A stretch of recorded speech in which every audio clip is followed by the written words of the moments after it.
Chris Newkirk is going to give the invocation for us. Yes, sir. Thank you, Mr. Chairman. Commissioners, let us pray.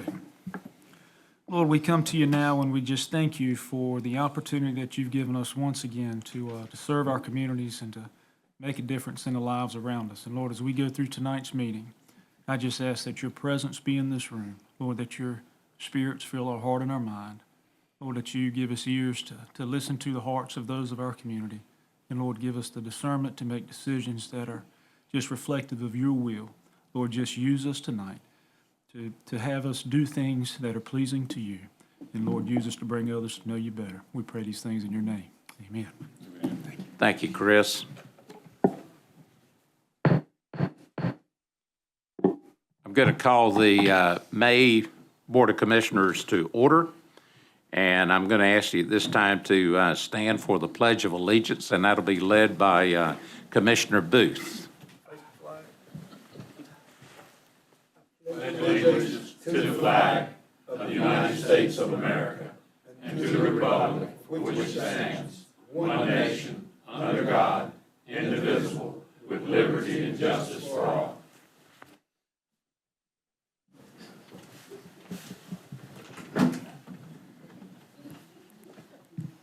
If you will, I ask that you make sure your phone is off. And the reason I'm asking is because this is being live streamed, and it's very important in the quality for us to be able to, keep the noise level down inside of the room. So, okay, we're down to the conflict of interest disclosure. Is there any commissioner with a conflict with an item tonight? Okay, hearing none. We're down to the approval of the agenda. I'll entertain a motion to approve the agenda. Motion to approve. Second. We've got a motion and a second. All those in favor of approving the agenda, raise your right hand. Thank you. Now we're down to the items for presentation. The first one is the Citizens Academy presentation. And Brandon, I guess he's in the back? He's coming right out that door. Okay. He's coming out the door in a few minutes. Good evening, Commissioners. We are happy to announce that the inaugural cohort of the Beaufort County Citizens Academy has completed its 11-week program and is ready to graduate. This program offers participants a hands-on, behind-the-scenes look at our county government. They meet with department leaders and tour county facilities. They learn about county services and programs and discover how those services impact their daily lives. Whether it was listening to Eric Jennings share the incredible amount of knowledge he had about the operations of our water system, or D.C. Linton talking about the nuances of emergency response, or the Sheriff's Office providing an inside look at our 911 Communications Center, each week featured a new and interesting experience for this cohort. When you do anything of this magnitude for the first time, there are bound to be challenges along the way. And with that, I would like to thank this cohort not just for showing up ready to learn and asking engaging questions every session, but also for the patience they showed and the feedback they provided. We look forward to growing and improving this program in years to come. With that, I would like to recognize our graduates. We have several who are here tonight and several who regret that they couldn't make it tonight due to scheduling conflicts. We'll start with Carol DeSoto. Here. Run the mic. Frank Fazzino.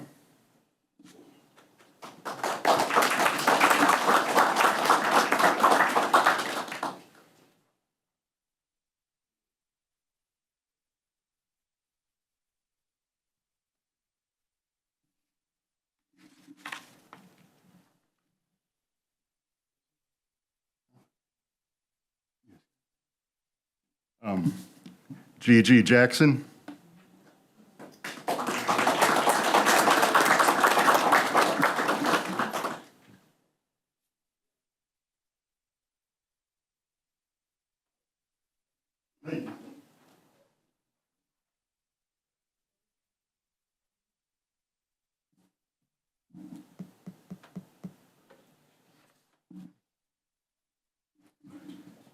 Janine Carrington.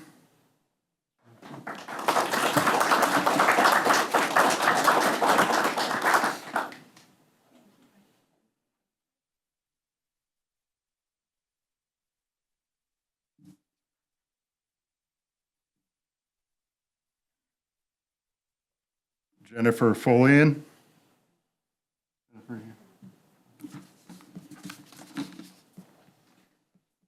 Nancy Burrows.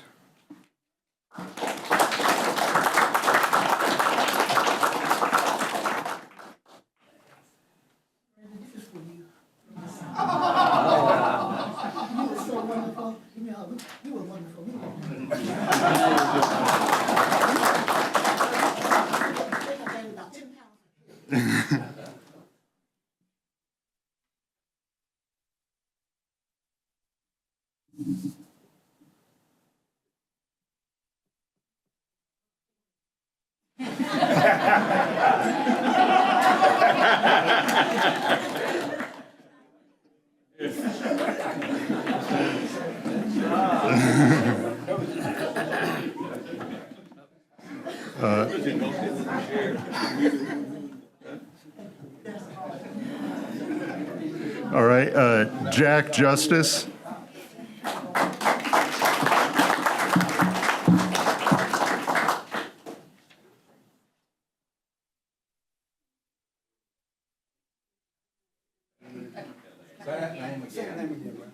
Jack Justice.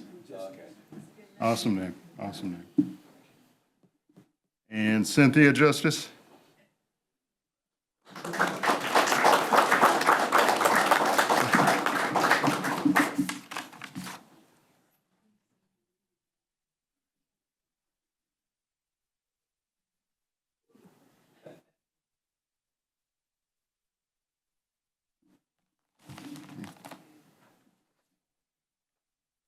We'd also like to recognize graduates Ken Curtis and Nancy Cameron Hubbard, who were unable to be here tonight.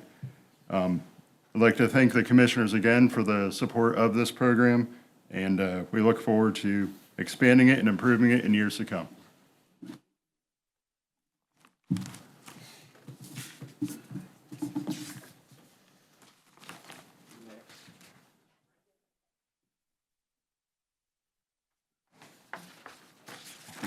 This is our employee representative of the month. Yeah, we have a few employees that we'd like to recognize this evening. The first one would be Justin, I'm going to mangle this name, I'm so sorry, Batita?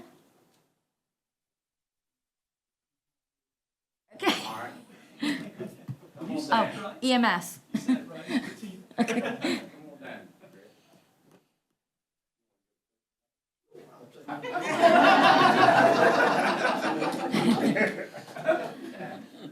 Martha Dwyer from DSS, 5 years.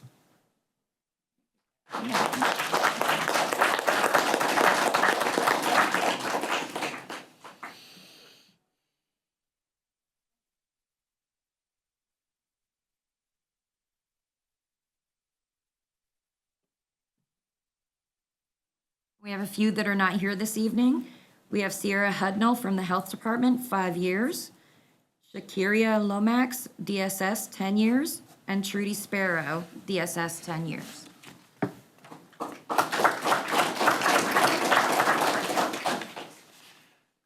Thank you, Katie. We're down to the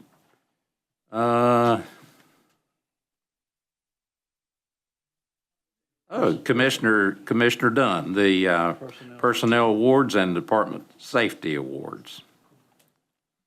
So every year, the North Carolina Department of Labor recognizes the companies and departments that provide, that work without getting injured. To get a gold award recognizes that you have days away from work, job transfers, or restrictions less than 50% below the industry average. A silver award recognizes that your rate of days away from work was less than 50% below the industrial average.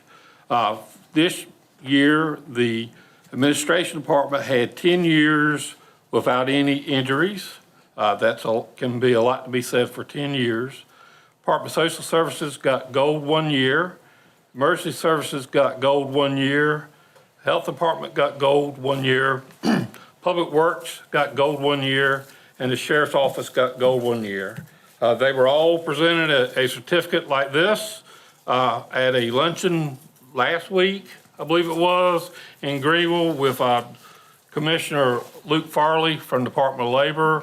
And I want to congratulate those and Jennifer Orr for overseeing our risk department and making sure that all of our employees work safe and are able to come back to work the next day. So thank you for that. And then secondly, Brandon is out here. Brandon, come on up here. Brandon got an award from the North Carolina City and County Communications, Excellent Communication, first place writing. He got this earlier. I want to make sure Brandon got recognition in front. He wrote a story about a senior dog at the shelter that got adopted out and how hard it is for senior dogs to get adopted and what it meant to that dog and to the people and to the county. So first place writing award, very, very good story, and we appreciate what he does for the county, has our PIO, and it does great work, and we appreciate you, Brandon. Thank you. Thank you, Brandon. Okay, next item is revenue neutral tax rate discussion. Brian? Thank you, Mr. Chairman, members of the board. As you'll recall at our last meeting, we had some discussions about the revenue neutral tax rate. Unfortunately, and I'll tell you, I really debated hard internally whether I needed to bring this back or not. I believe that it's appropriate to debate tax policy. I believe it's appropriate to say, I think the taxes in Beaufort County are too high. I think it's appropriate to say, I think the fund balance policy that the board has adopted is too high. But I do not think it's appropriate for a county commissioner to accuse staff or county commissioners of a crime, which is what Commissioner Richardson did recently. So what I am going to do is present information that is factual information, because evidently, I mean, we tried to present this at the last meeting to help people understand. And the reason that we're doing this is not some kind of tit for tat kind of thing. We have an obligation as public officials to make sure that the public understands the truth. So I am going to present you information that you can see that is from the statutes and from the literature that shows exactly what this is. Now, you can debate whether you like it or don't like it, but you don't, in my opinion, you certainly don't get to call out staff members, county staff members, and accuse them of a crime, which is just an absolutely absurd comment. So let's talk a little bit about revenue neutral, what it means, and what folks think it may mean. So I've included in your agenda item the article that Commissioner Richardson wrote, his calculations, and I'd like to go through that. So Commissioner Richardson writes that the Beaufort County Commissioners promised all taxpayers we would not collect more tax revenue during the 25-26 tax year than we did during the 24-25. The words revenue neutral were used. And that's true, revenue neutral was used many times. We had lots of conversations about that. The public took this to mean that not one more dollar would be collected in the next year before the reevaluation. It said, when I made my tax promises to the citizens, I was promising not one more dollar would be collected.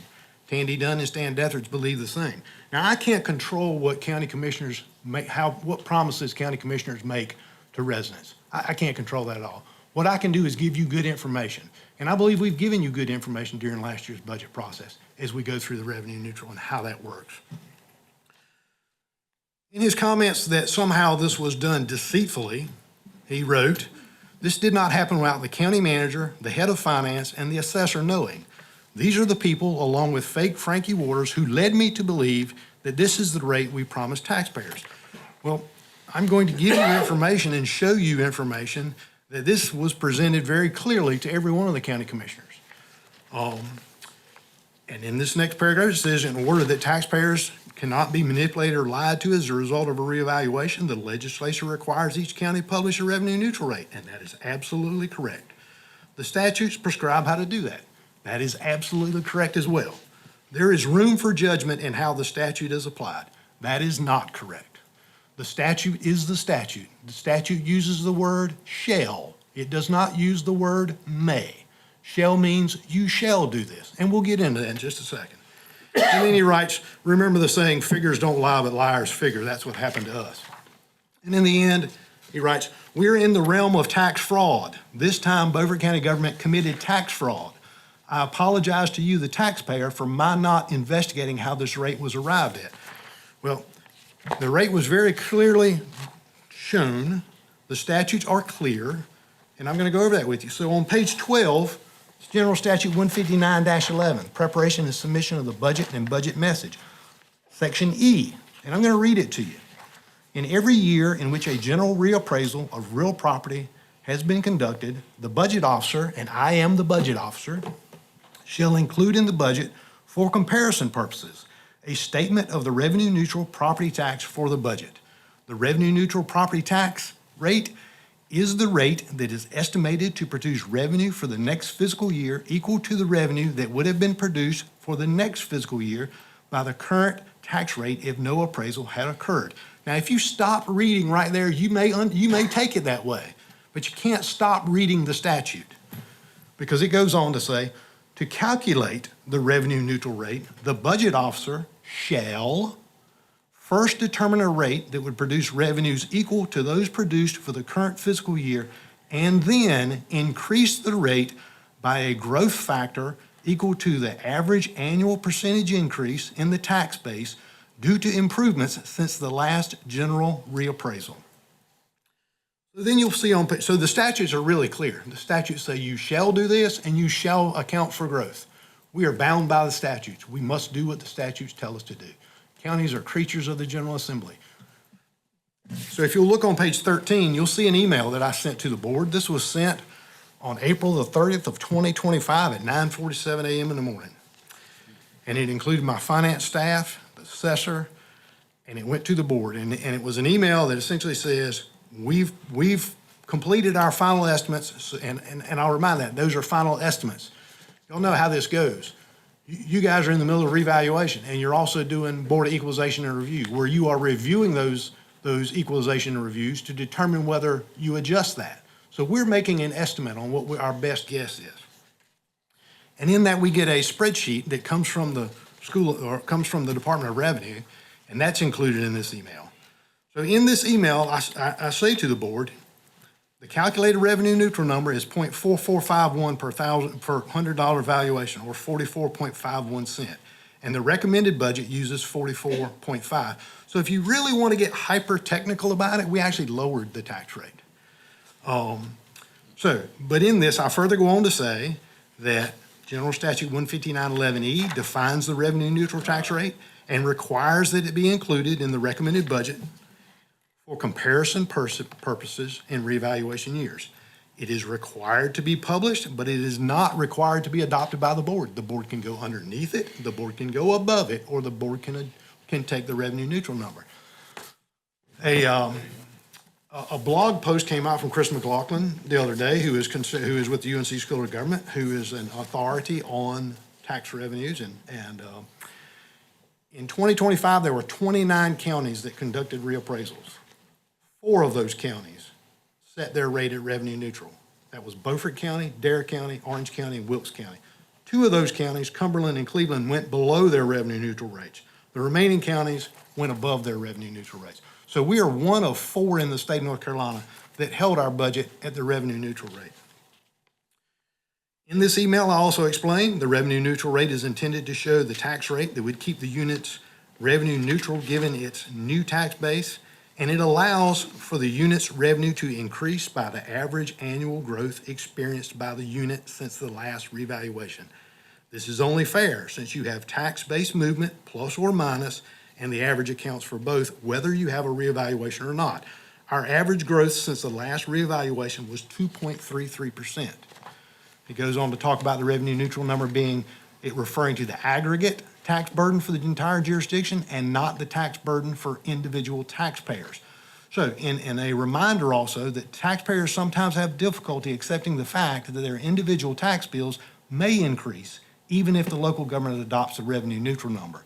If a taxpayer's real property appreciated in a value that was more than the average for the unit as a whole, then the bill would go up. I included with that a blog site on revenue neutral tax rate from Chris McLaughlin, and I included a copy of the revenue neutral tax sheet, the sheet that we get from the Department of Revenue that tells us exactly how we calculate revenue neutral. Very clearly, you plug it in an Excel spreadsheet. We use audited numbers from prior year's budgets, and it tells us what our revenue neutral rate is. And it includes on that spreadsheet very clearly, it reads revenue neutral tax rate to be included in the budget ordinance and adjusted for growth. And then on page 19, you'll see from my budget message, the paragraph that's highlighted that talks about revenue neutral rate. And it shows that revenue neutral rate is adjusted for growth. And then in the budget, you also see on page 33, the actual revenue spreadsheet. So just want to be clear about how this is done, and that comments like there's leeway on how we do it, and there was some conspiracy and essentially to do this, is just incorrect. It's not appropriate to have to say those things about staff. And, you know, I would look to you as a board to address that. The finance officer is now going to go through the spreadsheet and explain the math, because unfortunately, there's some confusion about how the math works.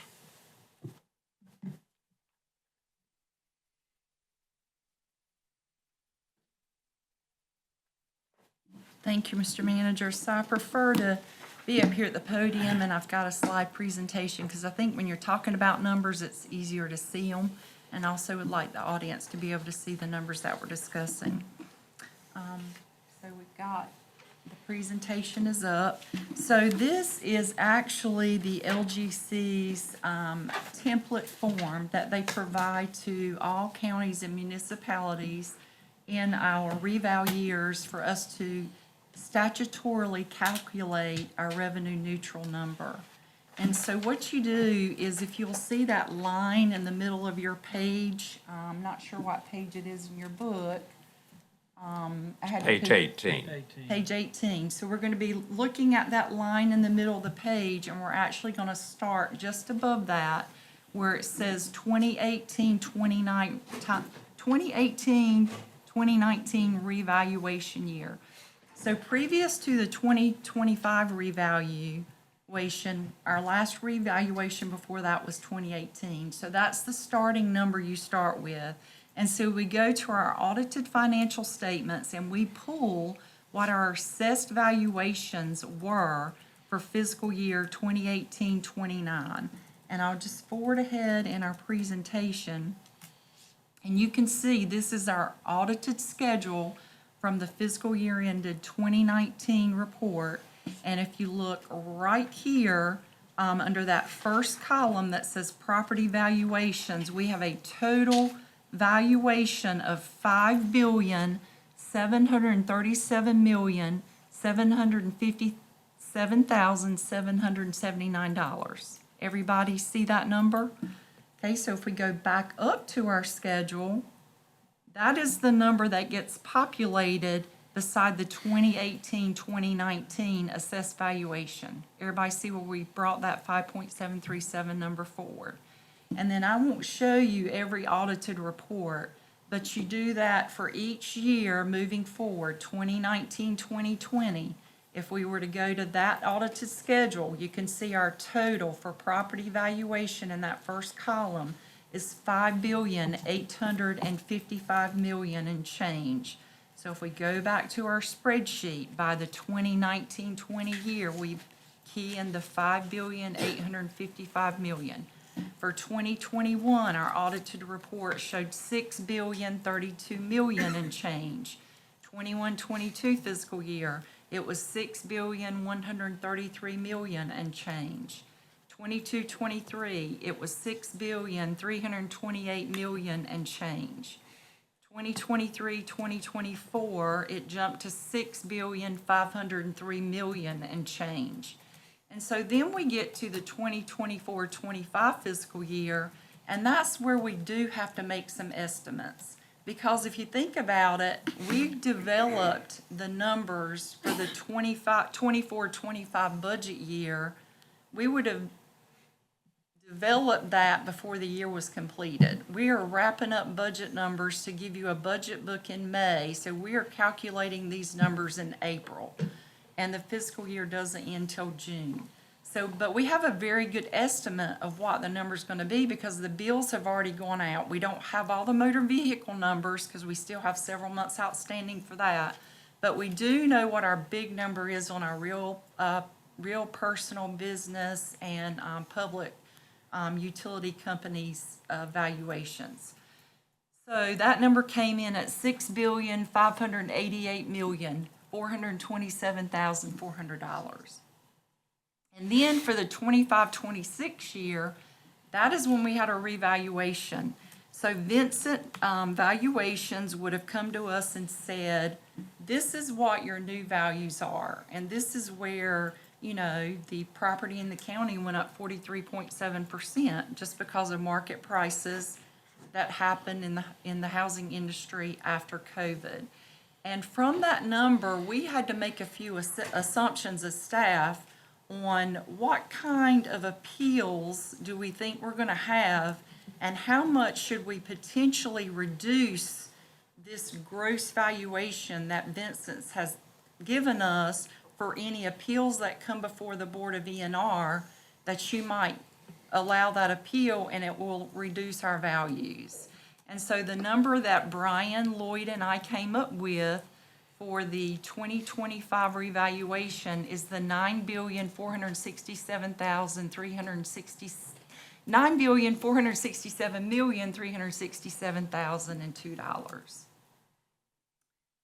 Okay, everything there makes sense that I've explained so far on the calculation. Okay, well, if we move forward, so what happens in the spreadsheet that the LGC provides beyond that is they say, okay, we're going to look at your last levy before your revaluation and look at the valuations, which were the $6,588,427,400.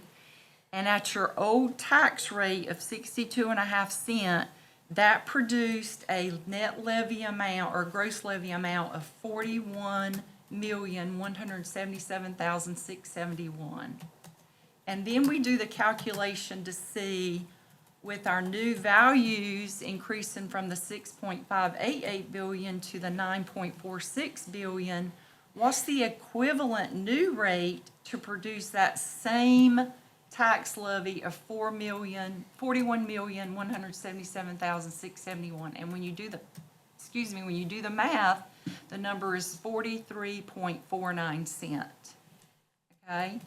But as Brian said, that is not the number that's the true revenue neutral number, because then you have to apply the growth factor. And if you go back and look at our previous spreadsheet, you can see that in these calculations for each year, it calculates what your growth percentage is year over year. So if you take the 19-20 year of 5.855 billion and take it away from the 6,032,000, you had a 2.05% growth between those 2 years, and so forth. And so for those 6 years, the 1.3%, the 2.77%, the 3.17%, the 1.68%, the 3.03%, the 2.05%, if you add those 6 years, that totals 14%. And if you divide 14% by 6, that will give you an average growth rate of 2.33% per year. And we get to keep that. We get to apply that in the calculation for revenue neutral. So once you do apply that, and now I'm down on the little third section here, we apply that 2.33%, and that takes the rate from 43.49 to 44.51. And then we always usually round to the nearest half cent, so we rounded that down from 44.51 to 44.5 cents. And that is our revenue neutral rate that was adopted. Any questions so far about that calculation? It's really straightforward, and the wonderful thing, and the reason I went into the career I went into, there's a beautiful thing about math. It's either right or it's wrong. There's no gray area. It's black and white. There's more ways to come to the right solution than one, but there is only one right answer when you do a calculation. So, and these calculations are the right calculations. These are the same that numbers we were presented They're the exact same earlier. numbers that you were presenting. Yeah. In the budget book. And in the email that Brian kind of gave you a heads up about before we even presented you the budget book last year in April. So then what I like to do during the year is, of course, I'm keeping a sharp eye on revenues and expenses every month to see where we are in the actual to budget. So I decided to pull a report off the actual billing for taxes, which is, I know it's probably hard to see, but it's up on your screen here. This is the Farragut report that shows the billing for real, business, personal, and public utilities. It does not include motor vehicles, because motor vehicles, you'll remember, is done by the state now and sent to us directly. So this is what we bill as the real personal and the business personal and the public utilities. So the report that I was provided by the tax office was, we're gonna be looking at that circled number. Our net levy for the year is the $39,559,253. Well, the Local Government Commission has another area in their legislation, in the statutory rules that we have to follow, that we can't budget 100% of that. We're only allowed to budget the rate, collection rate that we collected in the previous audited year. And our collection rate is 98.43% in the year prior to this. So once you apply a 98.43% collection rate to that net levy of $39,559,000, you get an actual collection of $38,938,172. And if you go back to our revenue neutral spreadsheet on what we calculated that we thought it would be, it's $38,611,119. And the difference between those two numbers is the $327,053. So when it's all said and done, we were $327,053 ahead of what we budgeted and what we should actually collect. There's going to be a surplus of that. Now, that sounds like a huge number, but $327,000 on $39.5 million is 0.8%. 0.8%, less than 1%. So I've heard many people say that, Anita, if you can just get it within 5% of the budget to actual, that's really good budgeting. Well, 0.8% must be stupendous budgeting, and it is. And I'm not bragging about that, because I didn't do this alone. Like I said, Lloyd, Brian, and I worked on this tirelessly for weeks, coming up with this calculation, reviewing it over and over to make sure it was accurate and correct. So that's the calculation, that's how it works. I did look at today for kicks and giggles. I said, what if I did have a crystal ball? What if there was a little fairy that came and visited me in a dream and said, I'm gonna tell you exactly what the valuation's gonna be a year and a half from now? Well, I looked at the number to see what our exact revenue neutral rate number is, and it is within 0.37 of the rate we adopted. So if you look up there, the actual revenue neutral rate, now that we know all the numbers a year and a half later, would have been 44.12 cents, and we're at 44.5 cents. So we're at the same number, because if we had known everything and known it would have been 44.12, we wouldn't have rounded down, because we would have been short on our budget and our revenue. We would have said round up to the next half cent. 44.12 rounded up to the next half cent is 44.5 cents. Our rate is 44.5 cents. And that's how the math works. Are there any questions? Any questions of Anita? Thank you, Mr. Chairman. Did a good job. Mr. Chairman, again, I apologize to the board for taking your time, but I think it's important that the information that's put out there is factual and true. And now, I'm not saying we don't make mistakes, but if we make a mistake, we own that mistake, and we say we made a mistake. But we certainly don't accuse people of doing things intentionally wrong, nor do we accuse people of criminal acts. Thank you. Thank you. Mr. Chairman, Yes. I need to respond.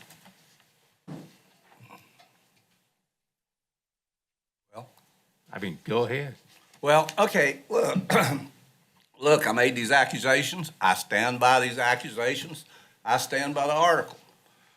Don't be dazzled by the data, because what you've got is a situation here where people within the accounting system are auditing themselves, and of course, they're going to be correct and right. Numbers, they say numbers don't lie, but except in accounting. You always have to be careful in accounting. There are companies that are bankrupt and they don't know it because of their accounting. There are companies that are deliberately deceptive in their accounting.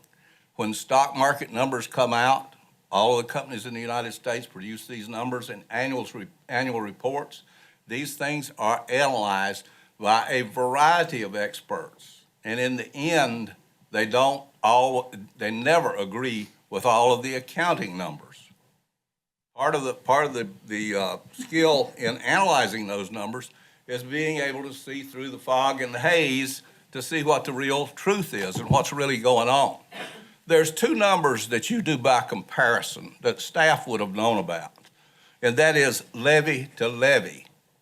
Levy to levy takes all of the adjusting of numbers and putting in growth numbers and all this sort of stuff that you have heard in here, takes all of it out. It's a comparison that you have to have. It's a number that you have to have in order to do the budget, because the state law requires the budget to be balanced. And in order to do a budget, you have to know what the tax levy is. And normally the budget is put together and you look and see what the gap is, and that becomes the levy. And then you back your tax rate into that. So to say that these people did not know that they were raising taxes 7.5% is not true. They knew what the levy would be. They had the estimated levy based upon what they gave you for the values of property in Beaufort County for the coming year. They also had the numbers for automobiles from the state as to about what that amount value was going to be. So the levy is easily calculated. What I'm accusing staff of doing, the three people who conjured this up, they never told the commissioners that they were raising revenue by 7.48%. And when you compare levy to levy, you have an increase. Had they said, we are not increasing the amount of money that we're collecting above what we collected last year, we would have easily said, put your levy at what you collected last year and back the rate into that, and it would have been lower. They're using the defense of, oh, we followed the law. We did what the law said. We're clean and pure. Well, that's true. We know how the law works in most cases, a lot of cases, and they did follow the law. But the deception in this process is nobody ever announced to the commissioners, when we follow the law and the numbers we're giving you, the levy is going to increase by 7.48%. Do you think the citizens of this county would have sat still when the budget was done if we had announced, oh, we're increasing property taxes 7.48%? You're in the middle of a very contentious period where people's property is being revalued and they're upset about the increase in value. And we're trying to tell them your rate is going to go down. And we're also telling them we're not raising taxes, but staff talked about revenue neutral, and that was fine. But we did raise taxes, 7.48%. And you can play with numbers, you can go all over the place and make excuses and say you followed the law and all of that sort of thing. Levy to levy, we are collecting this year 7.48% more from the taxpayer than we collected last year. Just think of what you paid in taxes this year and take 1/10 of that. Wouldn't you like to have that money in your pocket? It's a pretty good amount of money for most of us. This was a deception. Staff's argument that they followed the law, they followed the law. But it's sort of like there's a lot of law. You didn't tell the whole story. You only told part of it. And nobody will ever convince me that staff did not know they were raising taxes. And probably the chairman knew because he always gets the inside word from that group. So now who are we talking about here on raising taxes? We already know that we are overtaxed. Now let's take a look at this problem that they have of, we missed it. We got so accurate in what we did. The county's sitting on about $40 million in cash. All right? Even if they missed the tax rate by 7.48% that I'm talking about is only $2.7 million. We've got the money in the bank. We can afford to go low in the interest of the taxpayer, not high. And that's the problem I have with this whole arrangement. The commissioners were never fully informed. It was never announced to the public that we were going to collect 7.48% more money than we collected last year. Otherwise, people would have been in here with pitchforks and axes because they weren't willing to stand for it. And my contention is we need to refund that 7.48% by reducing taxes for the coming year right now by 7.48%, and then go into the budget. And then take a look at another 10% reduction in taxes because you have been overtaxed for years. And I've sat here, Stan Deathridge has sat here, Tandy Dunn, since he's been here, and we've said, let's lower taxes 10%. Do you know what it costs to that $40 million to lower your taxes 10%? $4 million in round numbers. So why are we holding on to all of this money?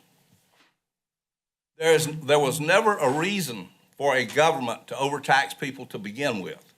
And the reason is governments have the police power of the state to take your money. So if we were short this year, we can raise taxes next year and take your money. The old tax debates that I recall that went on for years and years, and you heard the officer say that we rounded it to the nearest 0.5%. A lot of large municipalities and a lot of large counties do taxes to a mill. I don't think Beaufort County has ever heard of a mill. A mill is 1/100 of a penny. Taxes should be set that close because government does not need one dime more than it needs to run the government. And our budgets are fat and loose and sloppy. And we're overtaxing people in order to justify keeping them going and keeping them running. And the reason is it makes a lot of people's jobs easier. So I stand by what I said. These people are correct in their defense of we're innocent. We just followed some law or rule. The problem is the commissioners were never given the opportunity to fix a tax rate in a year in which everybody's taxes went through the ceiling that would have been a true revenue neutral. Forget about what the law says revenue neutral is. Revenue neutral to the people in Beaufort County and the promises that were made is we're not going to collect one dime more than we collected last year. So let the staff be correct, but give the information to the politicians. We're the ones that make the decisions, not them. Okay. One thing. Okay, we're getting ready to go into budget. This is what we do. We set the tax rate. A lot of you may complain about your tax assessment. It's not a thing we can do about it unless it's completely out of line. If it's completely out of line, we can look at it and hopefully we can make a wise decision. But we set policy and we budget. And when we budget, we take that policy and we see how much it costs. And we decide at what point we can tax you and not tax you. Some of us have an opinion we should tax more. Some of us have opinions we should tax less. It really is a political issue. Now, I don't find fault with staff. I never have. They have their mathematical equations. They bring it to the commissioners. The commissioners can make the decision. They can follow staff, or they can go out on their own and decide what to do with the tax rate. It's purely a matter of commissioners deciding what they wish to do. They can have policies of dumping the money in this little pot, that little pot, this little pot, having X amount you have to keep in the fund balance, or they can be freewheeling like Hood says, and we do have the power to tax you more the next year if we come up short. I offer to you that if you starve government a little bit more each and every year, they'll start budgeting better and setting better policy. It's a difference of philosophy. It's a difference of political aspirations as to how your government should be run, and we are self-governed people. You elect us to make these decisions.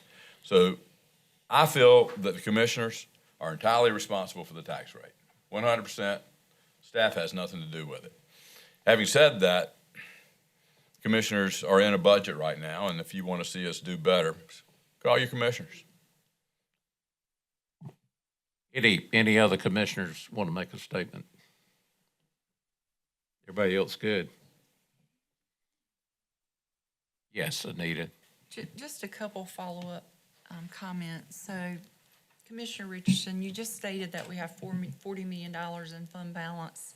I have the budget document this evening that you're going to be presented. It's sitting in front of your desk. If you go to page 38, at June 30th, 2025, our fund balance was $28,133,806. So that's a $12 million difference that you were off there. So I just wanted to make that correction for the public. And then the second thing is, I believe that when you did, I went back and looked at your calculation where you say that we're charging 7.5% more in the levy in this current year than we were last year, an additional 2.7 million. There are two things you missed in your calculation, because I don't care if we're talking about values or levy. The math is still the same, and the math is either right or it's wrong. So either you're right or I'm wrong, or vice versa. You forgot to apply the collection percentage of 98.43% to your number, and you didn't allow for the growth factor of the 2.33% that the statute allows in the calculation. So that is our difference in our calculations. Thank you, Mr. Chairman. Well, I want to clarify that. It's levy to levy. It's the number after all of the percentages have been applied for collection and all of the accountant things are gone through and all of the statute that's gone through. You come to one number that you can compare, levy to levy. The levy the year before the revaluation was $2.7 million less than the levy after the revaluation. So we must have collected more money on supposed revenue neutral, or if you want to use the law, revenue neutral versus Hood's revenue neutral, which is true revenue neutral. So, we can sit here and let accountants, we can go back and forth with these numbers. She can talk about the $28 million. I guarantee you I'll find some funds within the budget is more than $28 million, but they're restricted funds. So we can all go back and forth and talk, but we're sitting on a pile of money. $28 million is not chicken feed. And so the money is there, folks. You're being taken advantage of by your commissioners with the assistance of your staff. Mr. Chairman, last comment I'll make on the matter. If Commissioner Richardson believes that to be the case, this is a criminal matter, I respectfully ask him to make a referral to the district attorney, make a referral to the North Carolina State Auditor, make a referral to the LGC, have them come down and audit it. Happy for them to do that, be glad to do that. And we'll be glad to stand up on any street corner beside Commissioner Richardson and have my character judged against his character on who's telling the truth. Thank you. I advise you to consult your conscience. Well, I would ask that the public that's watching and the ones that are in this room, I've been a commissioner for 12 years, and we get the same dance, that stuff is going on in the county and there's fraud being made and all that kind of stuff. I don't know whether the public realizes it or not, but commissioners have to sign a letter every year by the auditor where you're asked, do you know of any fraud? And to my knowledge, Anita, have you ever seen a letter from a commissioner that said anything about fraud? I have not, but yet not all commissioners return the letter like they're supposed to either. Well, that does not surprise me either. It's a waste of time to return the letter. I returned Well, them. see, that's his attitude, and I want to make sure the public, he may be a surveyor, but he's not a numbers guy, and I don't think he understands the state statutes. He did not understand when we went through the calculation. That was the time to ask if he didn't understand it, but he didn't do that. And now he's trying to make our staff look terrible, and I apologize to the staff. I mean, I don't know how he gets elected because he's a big bully and he goes after people, and it's unfair. And if there was some way that I could correct it, by golly, I would do it.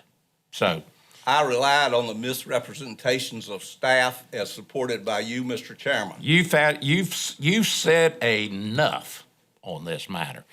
Brian, you want to talk to us about the budget? Maybe everybody will pay attention to the next year's budget.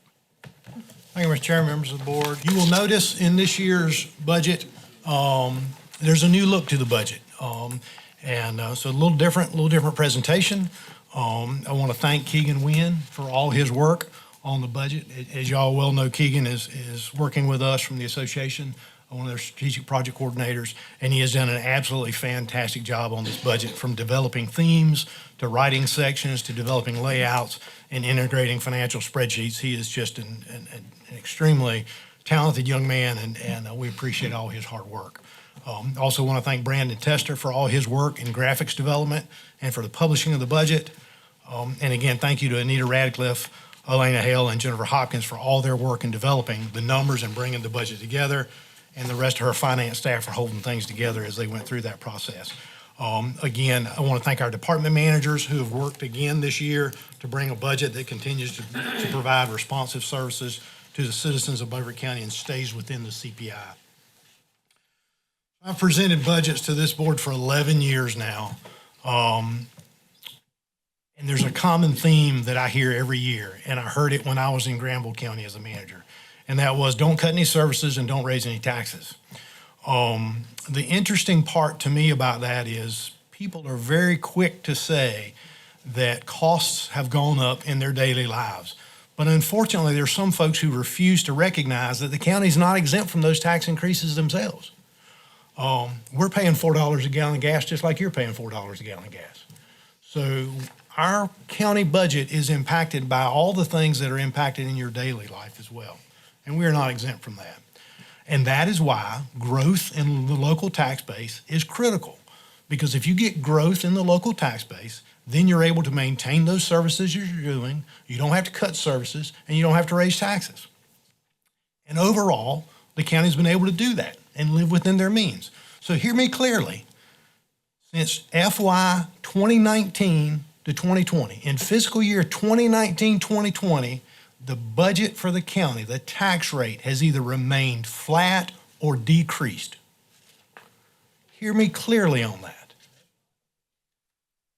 And when the tax rate has been adjusted, the board has done it for specific reasons, such as school funding for school resource officers, or for setting funds aside to make sure the facilities that you're responsible for looking after are taken care of.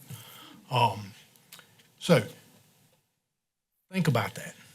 You're living within your means. Now, this budget recommends a 0.5-cent tax increase. And before anybody falls out of their chair or starts to yell, let me explain that. The 0.5-cent increase that's being recommended in this budget is entirely due to the impacts on DSS from H.R. 1, or what is known as the Big Beautiful Bill. You all know this. You sat in many a meeting. You've heard from NACO, the National Association of Counties, exactly what H.R. 1 has done to counties. They've called it the big shift. The federal government has shifted responsibility for paying for things to local governments. And it has been the board's historic policy that unfunded mandates are passed along or services are cut if possible. Well, 85% of the services that you provide as a county are mandated services. You can't cut those. They're mandated. You have to provide them. So you got 15% of your budget that's discretionary. You want to start cutting? If you want to, you can start cutting into the 15% of your discretionary funds to pay for the unfunded mandates that the federal government and the state government are requiring you to do. The Supplemental Nutrition Assistance Program, SNAP, is one of those mandates. Before the passage of H.R. 1, the county received 50% reimbursement for its administrative costs to administer the SNAP program. After passage of H.R. 1, that reimbursement was cut to 25%. You lost 25% of your reimbursement. The state of North Carolina, who is the one that mandates that you participate in this service, declined to make that difference up. They said, good riddance to the counties. Good for y'all. Have at it. And that difference equates to approximately 1/2 cent on your tax rate. So that is where your 1/2 cent comes from. The 26-27 recommended budget is $81,172,586. It maintains all currently provided services. It does increase county-provided EMS service by assuming the contract EMS operations of the town of Chocowinity as of July 1, 2026. The county will be providing paramedic-level EMS coverage and a quick response vehicle in the Chocowinity response area. And staff are currently negotiating an agreement for county EMS to remain stationed at the Chocowinity Fire Department. Again, let me be clear on that, because there are a lot of people out there who want to say that all of a sudden I don't know whether they're going after the town of Chocowinity or whether they're going after county commissioners, but they're saying that that service is not going to be provided. Well, that's not true. Let's be really clear. On July 1, there will actually be a higher level of service from county provided in the Chocowinity response area, because we'll have a QRV on the south side of the river. There's no recommended water change in the Water Enterprise Fund. There is a $4 increase recommended in the Solid Waste Enterprise Fund to keep up with increased disposal costs. Folks, it costs more money to throw away trash. And if people would quit throwing away so much of it, because we have become such a throwaway society, then it might not have to go up. But you're bound to, you've got to pay for those disposal costs, and it's going to cost us an additional $4 to do that. In order to catch up on county capital projects, the recommended budget uses additional capital reserve funds for requested capital needs at the community college. So instead of adding on additional capital projects that we are behind on, we're going to use those funds to pay for capital projects that are needed at the community college. These funds, along with Chocowinity EMS tax district revenues, are now shown in the county's general fund this year, and they have not been shown in the general fund this year. So why am I telling you that? If you look at your budget, it'll say that our budget increased by a little over 5%. Okay, it does when you look at it that way. Now, what I'm trying to do is explain to you that if you look at the true math on it, it's not that high. The reason it's not that high is because those funds were EMS funds, and they were typically sent directly to Chocowinity. They were not in your general fund budget. They were a restricted fund that flowed in and flowed out, but it wasn't in your general fund budget. So when you now put them in your general fund budget, it makes your budget go up. It looks like you're spending more money. You're not. Those same tax dollars are paying for it. They're just coming to us instead of going to the town of Chocowinity. So after adjusting for that, and you look at a prior year comparison of budget growth, it's approximately 2.5%, which is what CPI is. Again, the county is living within its means. The recommended budget is balanced, and it's prepared in accordance with the North Carolina Local Budget and Fiscal Control Act. And we look forward to working with the board over the next 2 weeks, 3 weeks on budget workshops to finalize the budget as you see fit. Thank you, Mr. Chairman. Thank you very much, Brian. We're down to public comments, and somewhere I have those names. The first one is Jessica.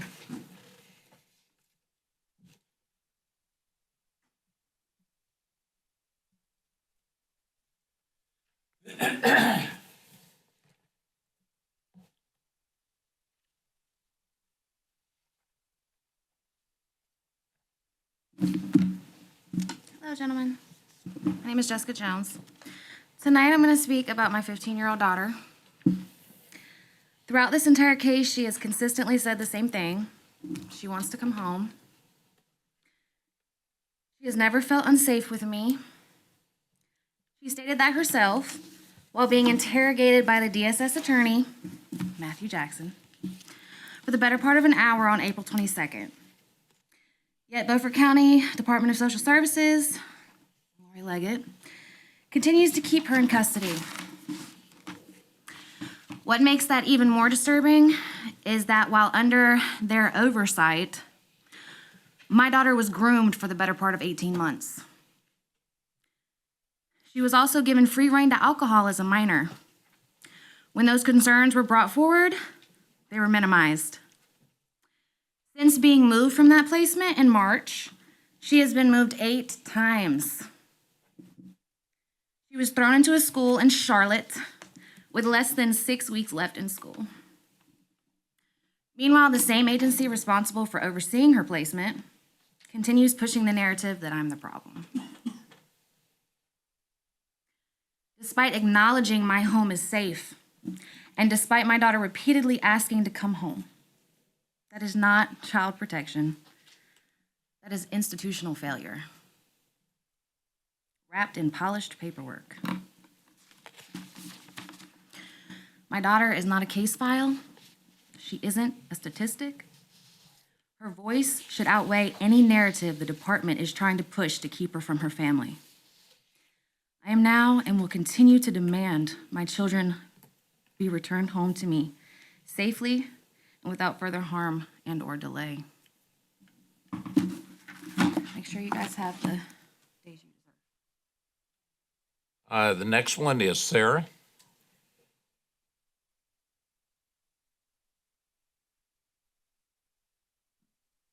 My name is Sarah Lee. I'm a family integrity advocate. The last time that I was at the DSS board meeting, I did issue a written FOIA request that I'm still looking for. So I'm hoping with the information that I provided in the written FOIA request that the information is provided to me, because I would like to just get the information versus having to do anything like a lawsuit or something like that. I'm looking for the information. The other thing is that the last time I was in your courtroom, I witnessed the bearing of perjury by the social workers, attorneys, and the judge in the middle of an investigation, a law enforcement investigation. And I was told that that doesn't happen. It was a Hogan v. Cherokee thing. The DSS director engaged in perjury and hid it, and she spent time incarcerated for it. The other thing is that you kind of can't put somebody in front of a judge and say, we're going to unconstitutionally gag you with no hearing, which that kind of happened as well. So it's quite lawless in the courtrooms there. I know you're considering the budget. I would like you guys to consider the fact that the statutes say that the county commissioners, the board, shall put together a plan for to address community factors, protective factors. That's happening, and I also need to warn you guys about state legislation that is going on. It is severe, severe, severe accountability and takeover by the state agency if it passes. And it also sets money aside for training social workers, not sure why they're not doing it now, but to recognize protective and risk factors and training. So please consider the fact that some money does need to be set aside for the communal program to address risk and protective factors. The board is responsible for that, the DSS board is. And then also the criminal activity needs to stop. I did report everything that was going on to the SBI, the FBI, legislators, and the state agency, which is actually now collecting complaints from your constituents all over the county in order to potentially come and investigate the county. So thank you for your time, and I'm sorry about the tax thing. It's rough everywhere. I'm out of Harnett. I saw my valuation go up at least 4 times for a $30,000 double wide trailer, which is insane. So let you guys know that those problems are going on everywhere right now. We're all dealing with that. So try to deal with that with as much grace as you can and as much, speaking for the people as you can, because that's who you serve. Thank you for your time. Thank you. I don't see Senator Brinson, and I don't see Representative Kidwell. So we'll move to the next item, which is the items for consent. Is there an item that a commissioner would like to move for discussion? I'd like to remove item number 3, records retention by the Register of Deeds, and item number 7, the Beaufort County College Board of Trustees reappointment. Okay, number 3 and number 7, we'll do that. Mr. Chairman, Yes. item 6, you and I discussed, and I'm happy to pull that one, or if you want me to explain it. Why don't you just briefly explain it, and we'll hopefully leave it in consent. Do you want me to go ahead and do that? Yes, why don't you go ahead and do that? So you have two, this is, on item number 6, is the 26-27 JCPC funding request. I got an update this morning from the JCPC coordinator, that the information he'd given me last week as part of the budget was not correct. So you have two new updated ones in front of you. Now, there are two of them. One, if you look at the bottom, it says 25-26 funding, fiscal year 25-26, that's where you'll see the in-kind match. Beaufort County JCPC got some additional funding from the state, some discretionary funds from the state. So the budget for JCPC needs to be updated and approved by the board. This is the existing one you have. Now, there is no additional cost to the county because they're doing local in-kind matches to make up that with the entities. So that one is one that needs to be approved. And then the fiscal year 26-27 proposed budget for JCPC is the other one that's in front of you. Both of those need to be approved. It is the same local match as you had last year, so there's no difference. Happy to answer any questions you may have. Does anybody want to pull it or leave it as is? Everybody good? Okay, we'll leave it in the consent. All right. All those in favor of the consent? Motion to approve the consent agenda as amended. All right. We have a motion and a second. All those in favor of the items for consent being approved, except number 3 and number 7, raise your right hand. Those opposed? Thank you. All right, we're down to outside agencies. Mr. Chairman, do you want us to go ahead and address those two if we can, or do you want to wait on those? Why don't we wait since Okay. we have representatives from the school system here, Brian? So at this time, we're going to have Superintendent Mark Dane is going to come up and make a presentation.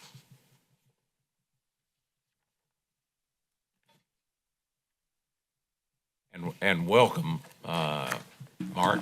Thank you very much. Good evening, Chairman, Vice Chair, Board, staff. Thank you very much for allowing me to speak tonight.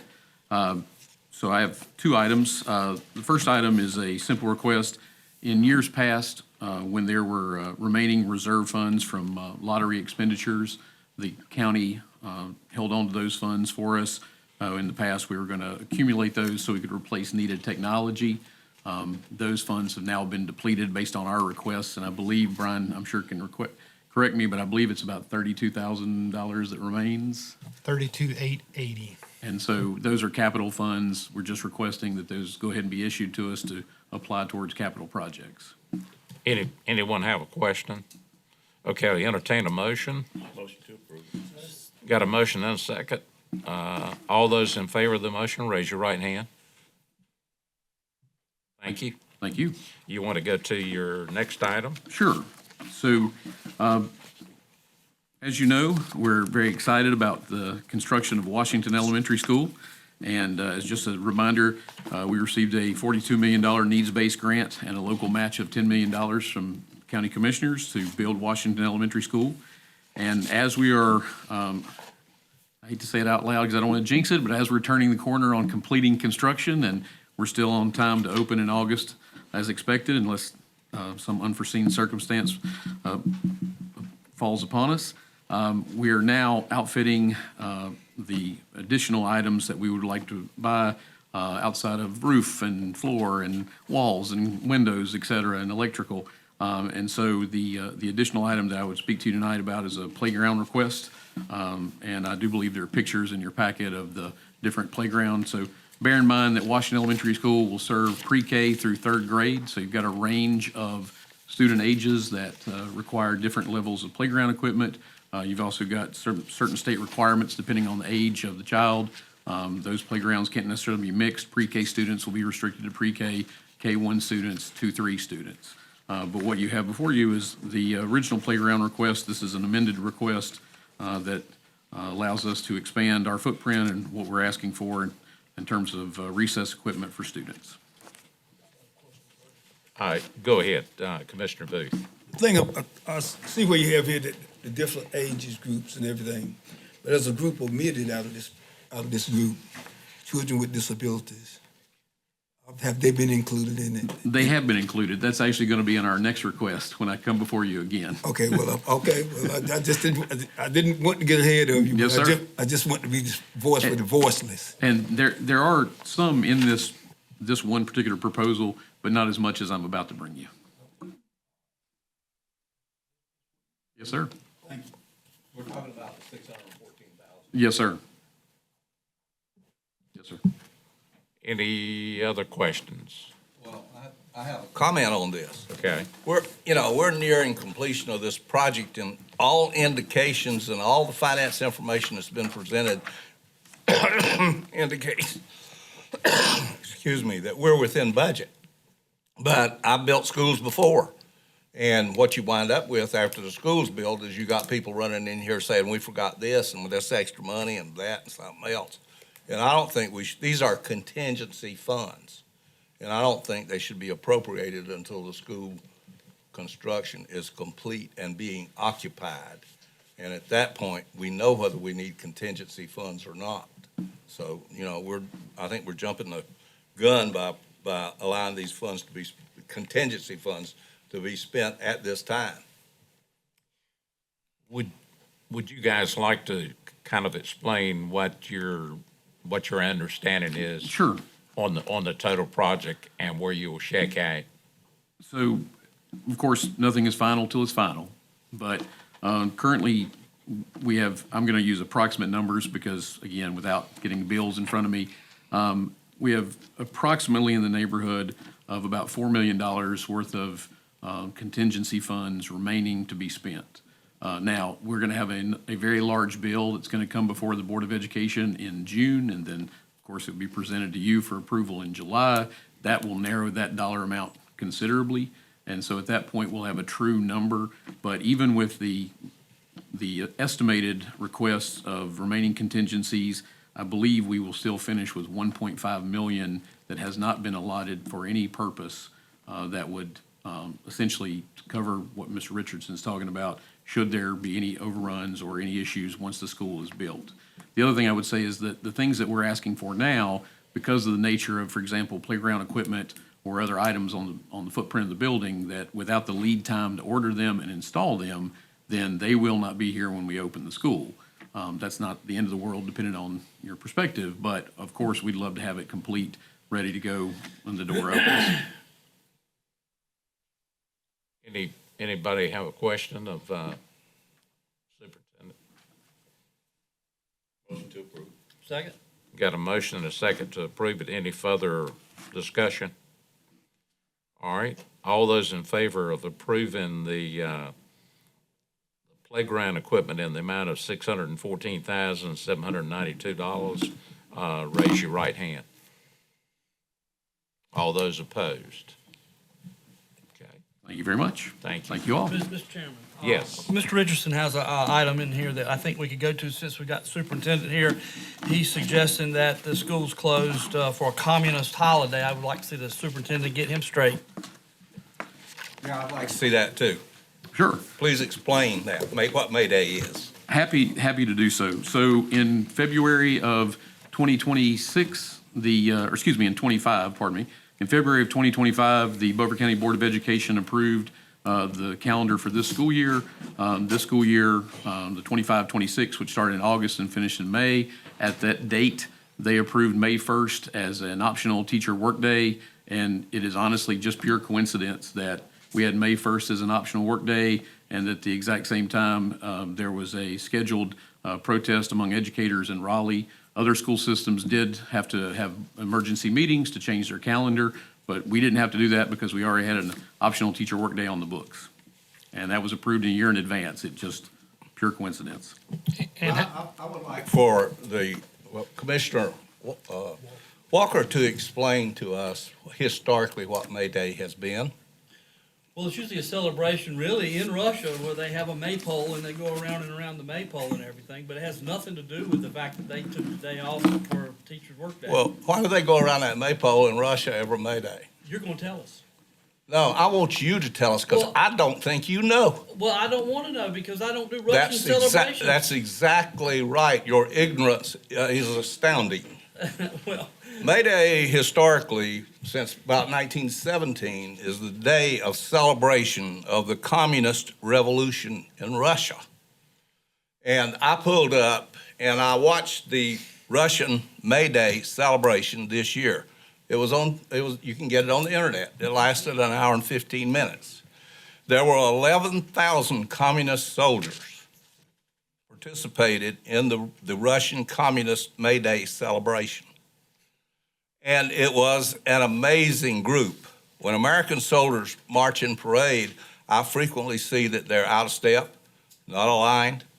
These guys were 11,000. I saw one person looking in the wrong direction in the ranks one time.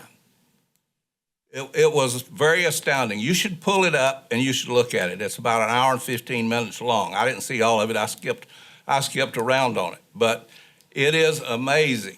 And historically, news programs, for those of you who just are so ignorant about what has been going on, the three major television companies in the United States in the old days always reported on the Russian May Day parade because it was a day of communist celebration in Russia.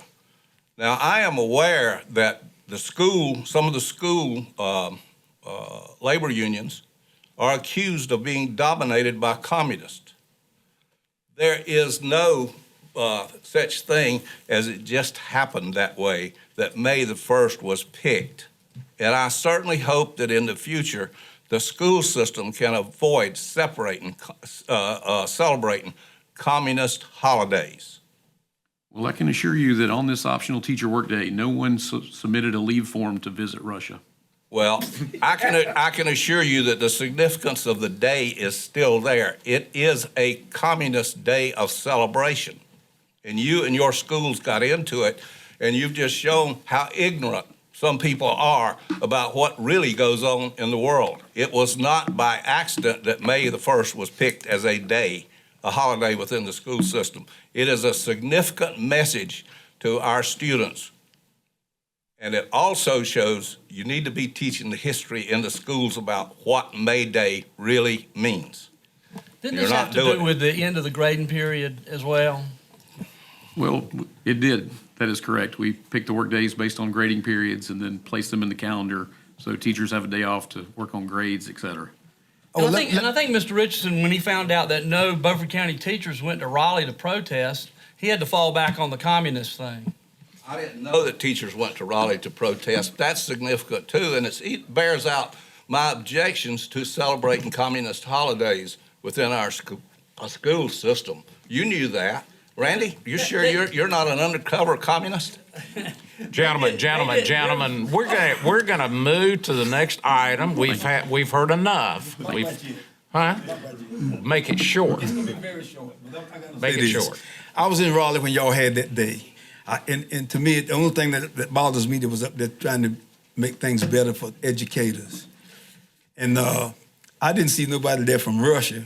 It was a good crowd. And I was hoping somebody would be there from Beaufort County because if this be successful, they get the state to give them more salaries and adjusted it, they're going to benefit from the same thing. And so if you want it, go after it. It was a good meeting. I was there. I have a question, just one question. Are you sure no teachers from Beaufort County went to Raleigh? I mean, 100% sure? I can't say that no teachers from Beaufort County went to Raleigh. I just said no teachers from Beaufort County went to Russia. Russia. Yeah. Okay. Yeah. Well, there is a difference there. Yeah. Yes, sir. I would like to counter with Commissioner Booth. I don't understand. We live in a time we have a president's been tried to assassinate the president 3 times so right now. We have, let me finish, please. We have people from certain political bents that believe that assassination is okay for certain people. It's a great way to solve a problem. We hear a lot of news come from the propagandistic stations, and none of it's real, and a lot of people believe it. So I don't know if they think they can get away with it because the education system in America is so poor right now, or they think that it's the way we have to be in order to finally change this nation to something else, and that something else is a communist hellhole. Now, I think it's important that we don't send the message through the school system that it's okay to celebrate on May the 1st. Now, you said that fortunately, you guys had already designated that day, and the other school systems had to change that date. Why did they have to change the date? Was it because that they had so many teachers in their school system that were going to go protest that day rather than try to get out of the doldrums of a very, very poor public education system in North Carolina? Why is that what it was? We can't speak for any other school Well, system. We can only speak for this one. I am speaking for it because it's endemic throughout the entire state and probably our nation right now. Go ahead, please, answer. I was just simply going to say, I can only control what we do in Beaufort County schools. I can't control what happens in other school systems. Is it, okay, was the school board going to give May 1st a optional workday again next year? It's not a, it's, It was a Gentlemen. Saturday? TW, do you have a comment? I'm not going to let you leave. Well, the only one I've ever talked about a communist holiday is hood. And I think we're in America. And I say this in our board meetings all the time. That's across the pond. This is a free country. We're in America. We're a democratic society. We are free. So he's free to say what he wants to say, like I'm free to say what I want to say. We did not make May 1st a communist holiday. It was done in January of 2025. It was probably a Friday that laid on the calendar that we needed the optional teacher workday. And I guarantee you, when Mr. Dane made that calendar, he don't care. He didn't think about what May 1st was that day, because only a person that sits down and watches a communist holiday, we got to question whether they're a communist. Have a Well, good night. I know both of you, and I know you didn't do it intentionally. Thank you for coming. thank you, and God bless America. Yes. Bubs, you want to come up?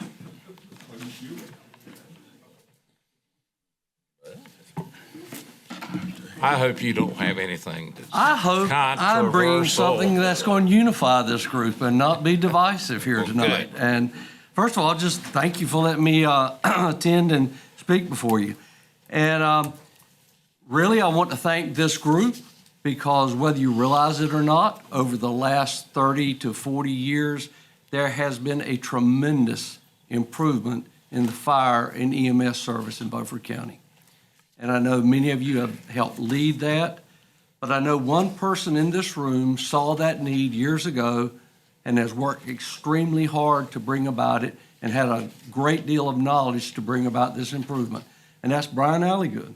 And I want to thank him publicly for his leadership in bringing about the improvement in our EMS and our fire department. So having said that, just a perfect example. Home there in Bath, and I apologize, I didn't introduce Chief Keith Bousquet, who's here with me tonight. In Bath, we had 2 occasions within the same month where the EMS service and fire service had to respond to the same structure very close inside of Bath there. Terrible personal type illness on 2 different people. And the home was inhabited by medical retirees, very knowledgeable about the medical service. And so we responded 2 times within the month. And after the end of the month, one of the persons within that home, the sickness had resulted in the passing of one of those people that inhabited that home. And when he passed away, the friends of his wife, they had moved to Bath for a few years in their retirement. Her friends came and said, well, now you can move back to, I'm not identifying the city they lived in, but said, you can move back there. And she said, why? And they said, so you can be close to good medical care. And the wife looked at him and said, what are you talking about? We have called 911 2 times within the last month, and there have been multiple vehicles in our front yard within minutes. I don't have to move from here to have good health care. So that's a compliment to you as a board, to that gentleman and his leadership, and to several of those people sitting back there with their leadership. Now, having said that, I'm here tonight to, I think, make a request that is a legitimate request and helps a lot of the citizens in Beaufort County. Several years ago, the Bath Fire Department felt like we needed to make a move and place some equipment out on Highway 264. Every one of you is familiar with that, the amount of traffic, and the resulting is the amount of accidents. And most of the time, they are severe accidents when we respond to 264. So we felt like we needed to have a presence there. And so what we did, we researched the idea. We actually acquired some property. We planned the facility we would like to build. And the chief and several of us went to the General Assembly, met with our elected officials, and they received it very positively. They agreed and they saw the need, and they all but promised us, said, you will receive from funding for this from these House and the Senate because this is the type of project we want to fund. No one could see that Hurricane Helene was going to hit Western North Carolina. And those gentlemen that we had met with soon afterwards contacted us and said, we appreciate your plans, your projects, but all of the funding is going to have to go to Western North Carolina. And we certainly understood that. And some of our people, along with several of the groups in Beaufort County, actually responded up there and helped in Western North Carolina. So that put us having to rethink things. So what we did, we reduced greatly the size of the building. We've gone out and secured a loan for the building, and we purchased a used truck to be housed there when we get that facility. And what you have in your packet tonight, I hope has been included, and I think Brandon was going to try to put it up on the screen perhaps, is a color map that our EMS emergency management team put together, and that map shows 5 different organizations or 5 different fire districts right there in front of you. And there is a signifying change in color in one of those circles representing the Bath Fire Department, and you'll see that on Highway 264. And so what we are asking for tonight is that if you would take a look at that map, you would take a look in your packet, and you would see a letter of support from 5 different fire departments for the project that I'm going to request funding from. And the reason I'm here is to request funding to install 1 fire hydrant at that station. And the reason I'm requesting that is, if you've been throughout Beaufort County, you realize that every fire truck that has to pull up to a fire hydrant and fill is still on the right-of-way of the highway. And this would be different. We would place this one all the way off of the right-of-way and place it on our property or at the edge of the property so it could be used for training purposes and to safely load up trucks. One of the statistics that some of the research proved to us that in the United States, there were almost 3,000 fire trucks struck last year by another vehicle while it was stationary. And another one was 12%, or over 240 deaths had occurred over the last 5 years of firemen being struck by vehicles while they were on scene at a fire. So we would like for every fire truck that is filling up within those fire districts, if it's in that vicinity, to be able to completely remove themselves from the highway, load up with water, and then return to the fire scene. And I expect every one of you on the board has been in an emergency scene, and even with the flashing lights, you have people that get distracted and get the focus off what they're doing. They're trying to look at the scene, and accidents occur on those sites. The other is a training opportunity we have. Beaufort Community College has a great training facility for firemen. The problem is, when you look at the size of Beaufort County, those departments in the extreme part of eastern Beaufort County do not feel safe about carrying their equipment and their personnel all the way to Beaufort Community College. When they have a fire call, if Pamlico Beach has a fire call near the mouth of one of those creeks, it is a long drive from Beaufort Community to Pamlico Beach. So what we envision, and talking with Beaufort Community, talking with the leaders of the EMS service, we can envision this site being used for those 5 fire districts as well as Belhaven, because it is not on your map, because we do not encircle close enough to Belhaven. But those fire departments would be able to come to that facility, receive training from props that Beaufort Community could provide, and still be in close proximity to their fire district to respond. So we think the training would be a tremendous asset and allow those people to attend. And finally, when we calculated the insurance rating before we went up to the General Assembly to meet, at that time, there were over 300 homes that would receive as much as 64% reduction in their home insurance. So in summary, there are 5 fire districts and 5 fire departments are asking you to join us in this effort to provide our residents with more efficient service and our responders with a safer environment to serve and to train. And I think, I've included in your packet that the total cost was right about $56,000. That's been modified slightly after talking with the water department here in our county.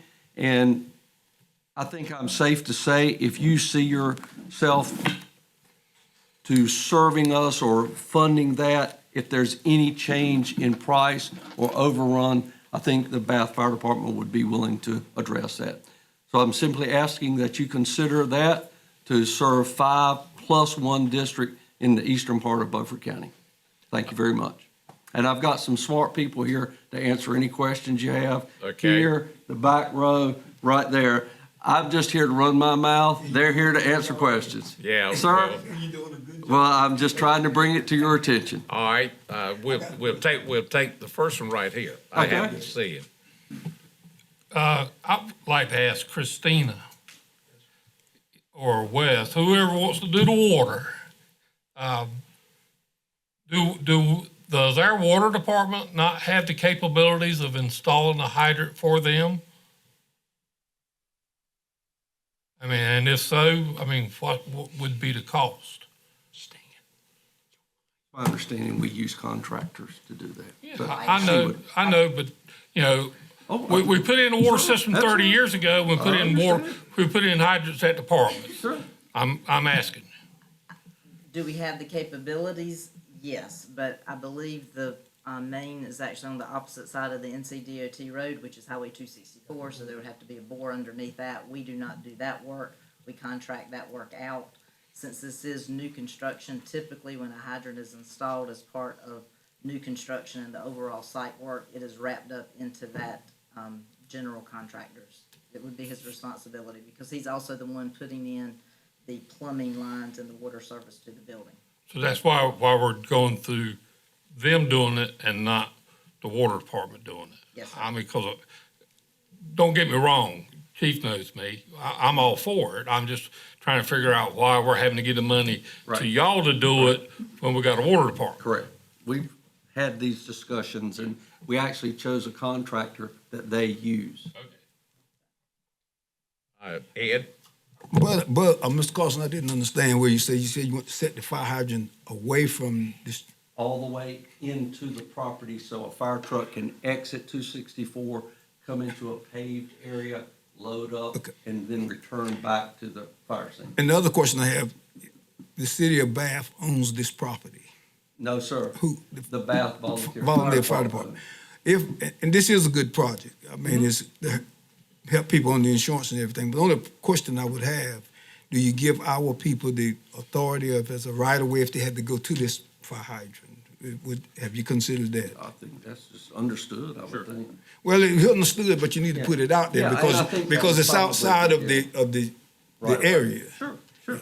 It is, and the other volunteer fire departments around the county are like that. When you drive by, if you see their concrete apron that they have that goes Yeah. up to their trucks, you'll see them located off to the side.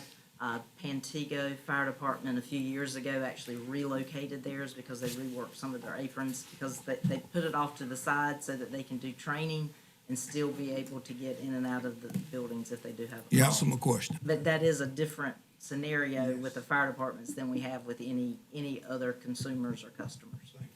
Make a motion. Wait, Don't want a motion, got a question. Give me a breakdown of what this $54,000 is gonna buy. All of the project, like she said, she could probably explain it. a Well, lot better. okay, Christina, about what does the bore cost? I mean, what are we talking I have about? not seen the We can buy a quote. fire hydrant for about $5,000. Yes, sir. I have not seen the quote. It's my understanding that the contractor gave it. They went to get them to price it.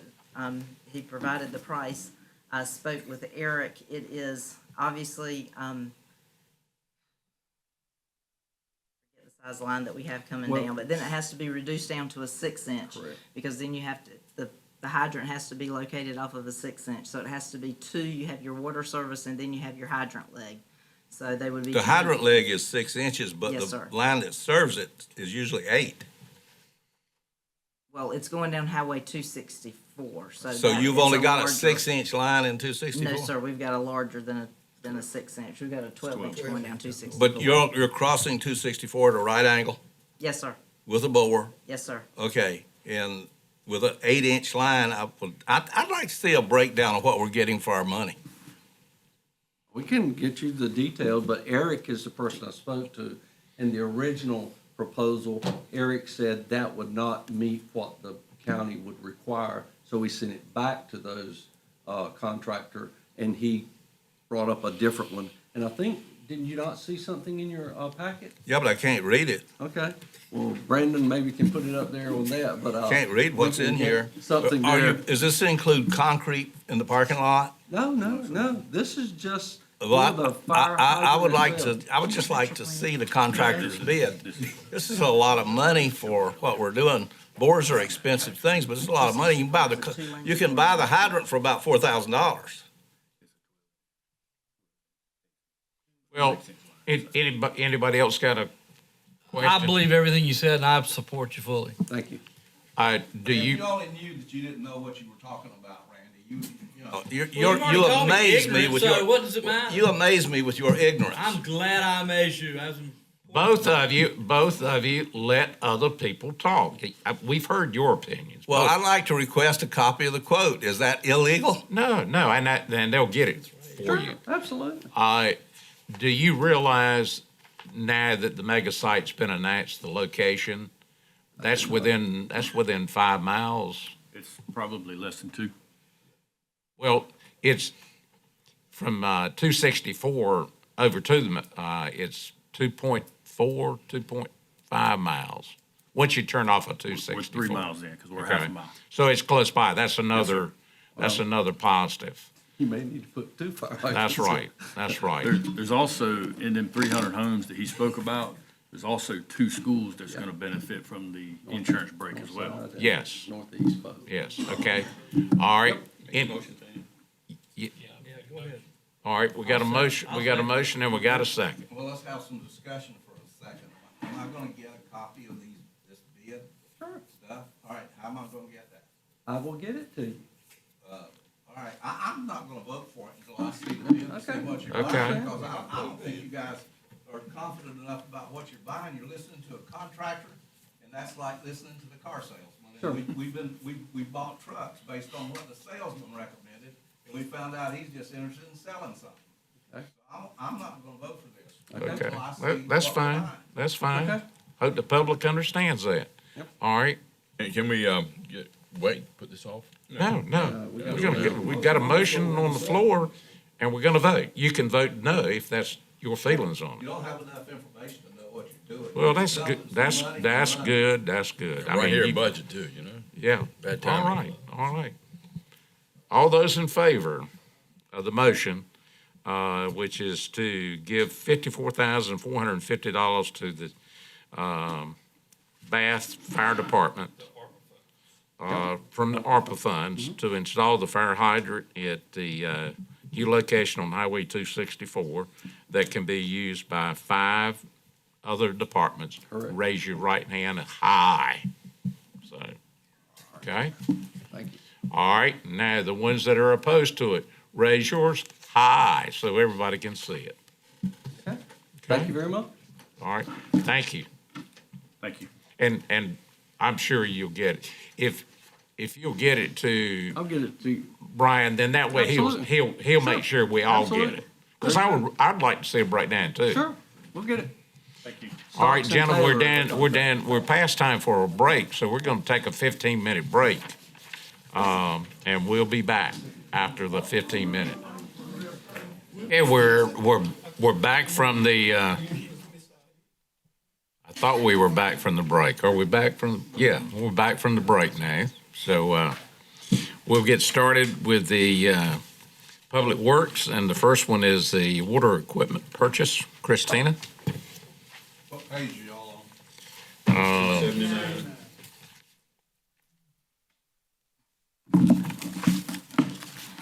Good evening, Commissioners.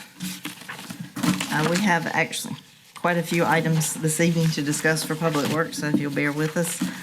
The first item is regarding the Water Division. It's a water equipment purchase request.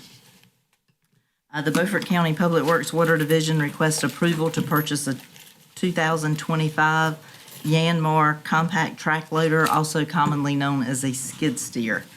A little bit of history for this piece of equipment. The division has utilized a 1994 Ford 555D backhoe.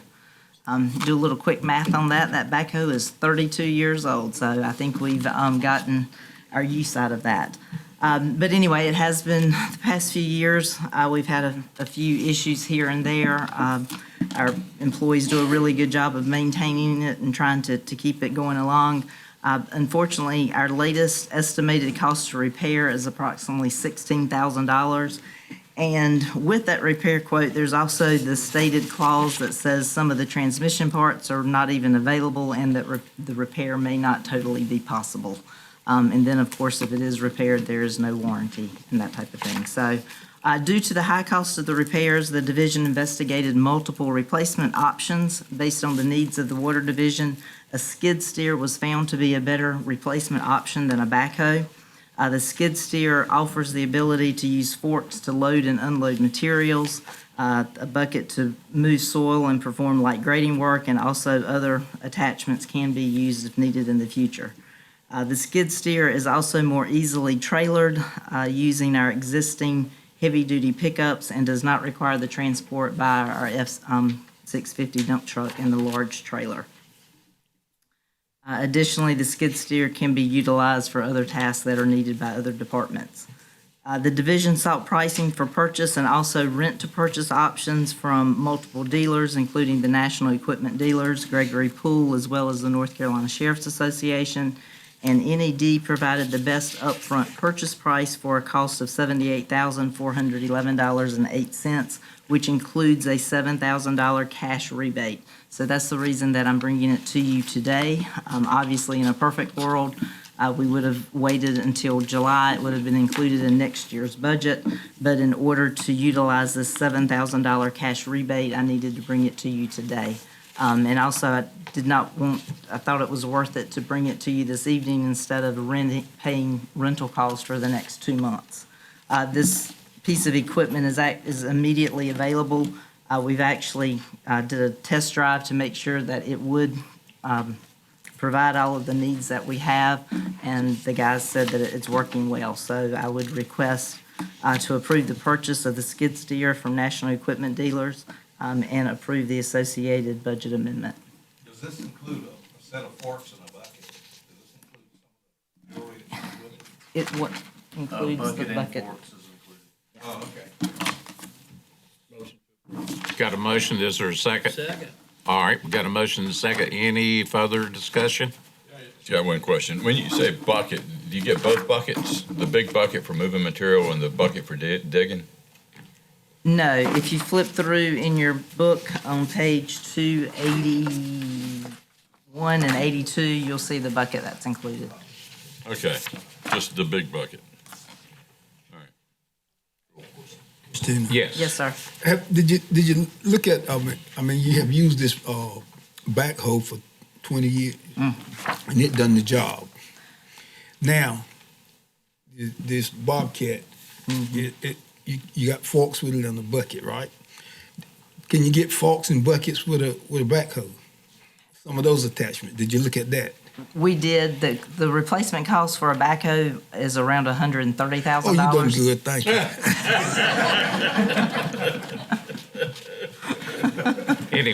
Anyone else? Okay, we got a motion and a second. I should have led with that. I'm sorry. All those in favor, raise your right hand.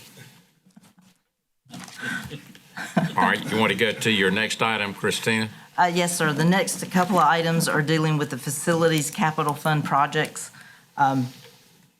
Manager Alligood touched on some of that in his budget explanation earlier.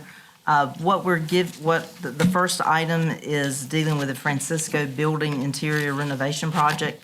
It was completed and the total project cost exceeded the budgeted funds. The good news it was only exceeded by $2,070.27.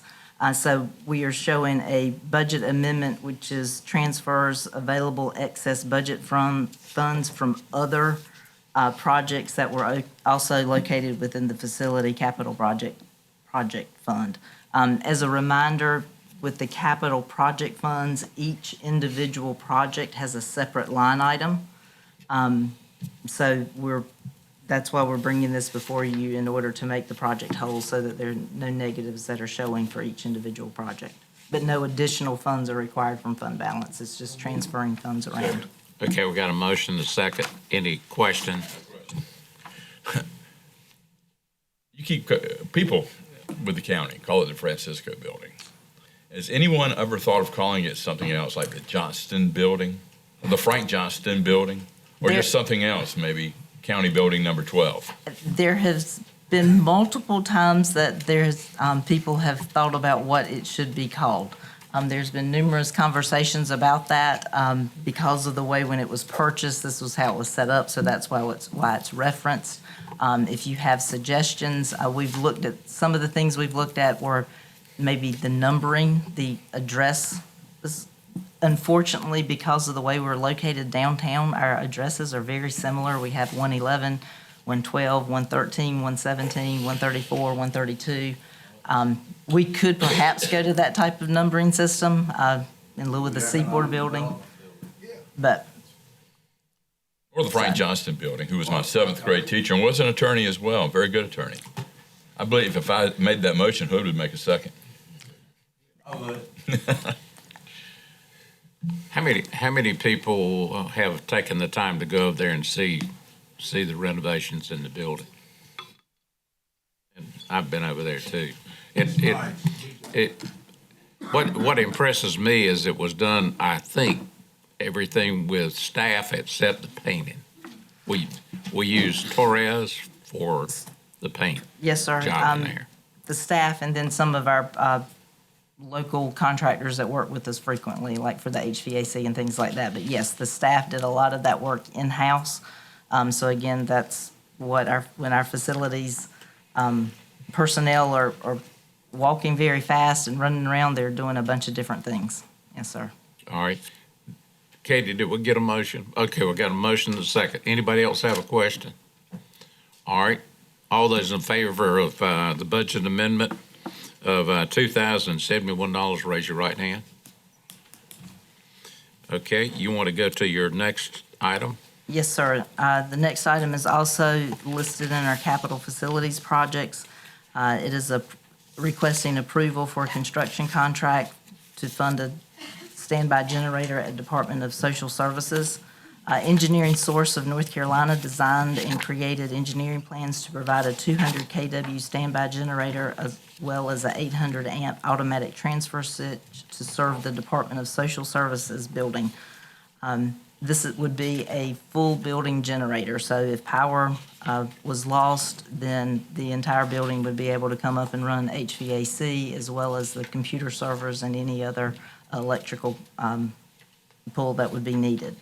A pre-bid was conducted on March 27th, and bids were received on April 14th. MVP, which is our construction management firm that we are starting to work with in order to assist us to complete these capital projects. This has been the first project that they assisted with, so they actually wrote the scope and conducted the meetings.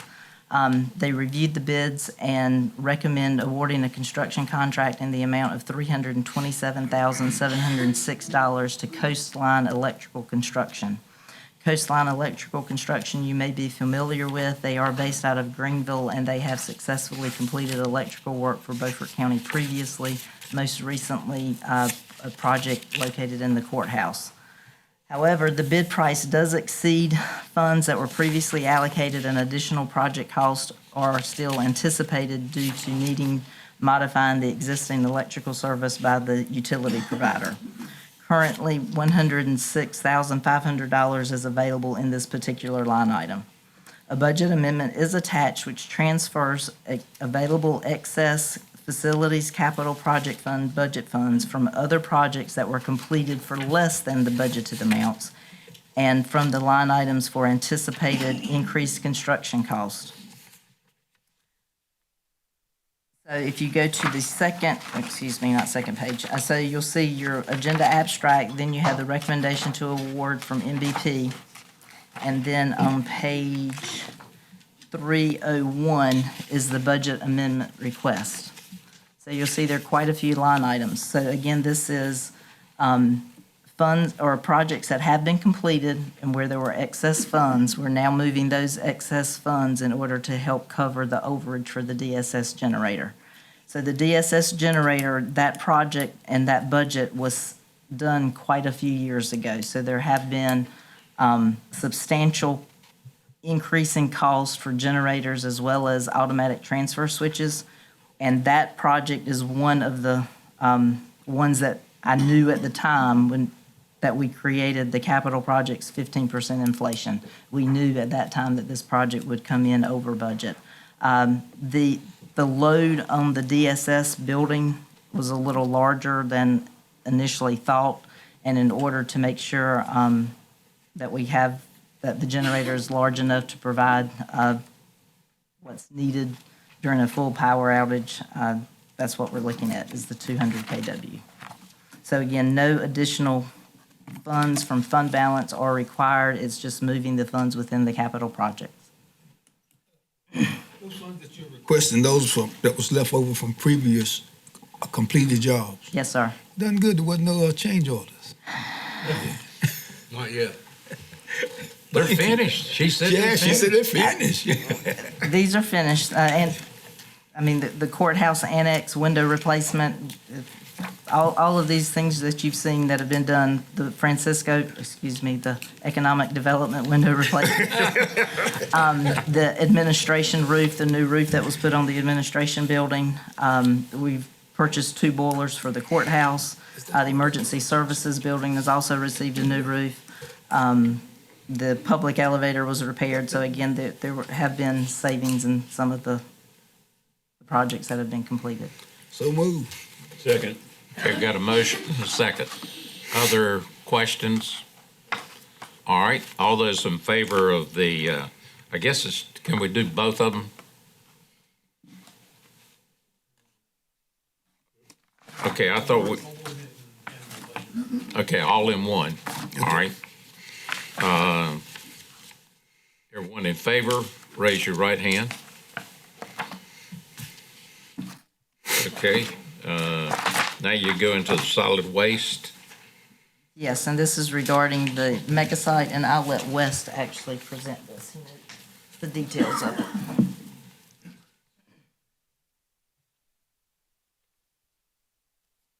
Good evening, Commissioners.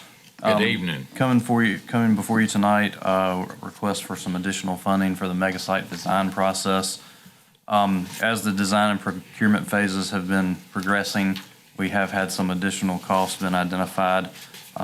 During that process, there was some additional design expense was incurred for contracting with an architect through our engineer to design stick-built attendant buildings for the sites versus a prefabricated structure. We had trouble locating a prefabricated structure that we felt would be appropriate for these sites, and we felt that the stick-built building would be better in the long run as far as meeting our needs, what we were looking for those sites. There was also excess stormwater management permit fees that had to be filed for. Those have already been paid out of the fund. And then also we, in communication with Tideland EMC, who is the electric provider for the Stilley Station Road site, there is not a line at that site, so there will be an extension of the line required, which will involve some easements and some design work to get that line where it needs to go. So we are estimating at this point approximately $30,000 to accomplish that task. So with the additional design work, we're estimating about $48,000. 47,545, that's what we've come up with, and are requesting that additional funding. Okay.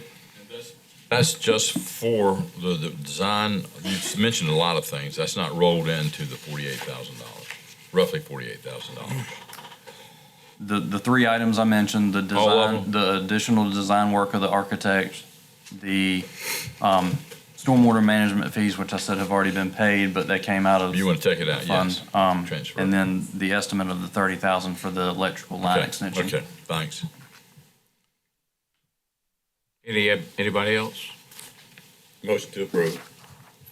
I'll second that. So we got a motion and a second. All those in favor of transferring $47,545 from the solid waste fund balance to the solid waste mega site capital project, raise your right hand. Thank you. Thank you. I have a question. This doesn't pertain to what you just talked about, but I talked to one of my constituents recently, and some of the redesign in the eastern part of the county on the roll-off sites, convenience sites. And she told me that a railing had been put up that's pretty high, and it's really hard for her to be able to get stuff over the railing, such as yard debris, other items such as that. My question is, does the railing have to be that high, or can it be lower? And where does the requirement come from that there has to be such a high railing? Now, my thought was a liability situation for the county, and that's why it has to be a certain height. Her question to me was, they fall in, they deserve it. But tell me in your own words why we had to do a railing so high, which makes it even more difficult for people to toss stuff. We understand the inconvenience of the railings. The railings are set at 42 inches, which is the minimum OSHA requirement for above a walking surface for a rail. And that is the point. We are trying to keep people from falling. You did go to the bare minimum, 42 inches? Yes. Okay. And the wall heights vary, but, a 5-foot fall can do some pretty serious damage to some people. So that's probably a minimum fall. There are walls that are higher. So we're trying to look out for our residents. We understand the inconvenience, but safety is paramount. I've, Thank you. I appreciate that. I've seen people try to throw it over the top, but people are getting smart. They're throwing it in between. It's almost 24 inches in between those two bars. Now, I know if you got a big tree limb, you might not be able to get it through there, but the mega site's going to solve that anyway. There will be walls, but there will be the minimum height required. But when it comes to But limbs yard waste, yes, we will be able to sweep it out of the back of your truck onto a concrete pad, and whoever's running the site will take it to where it needs to go. Okay, have we got a motion, didn't we? Oh, we voted on it too? Stan caught me off guard. Okay.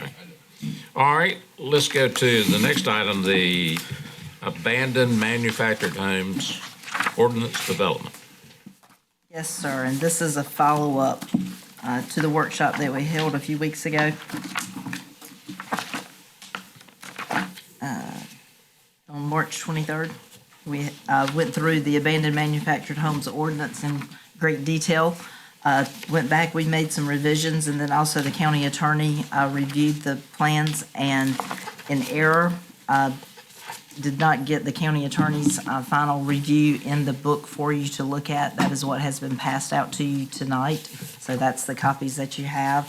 And this is done on the track changes. So as you go through, the items shown in red, staff made those changes. The items that are shown in blue with the formatting off to the side, the county attorney made. Because we are just giving that to you today, I've also prepared a slideshow presentation, so we'll go through each of those items to assist you to make sure that the discussions that were held during the workshop, that is what's included in the current ordinance. And Brandon is driving back there, so the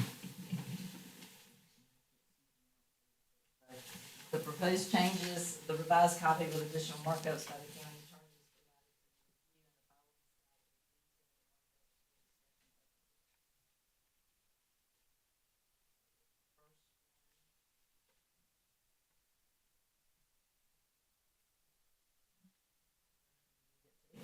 Yeah.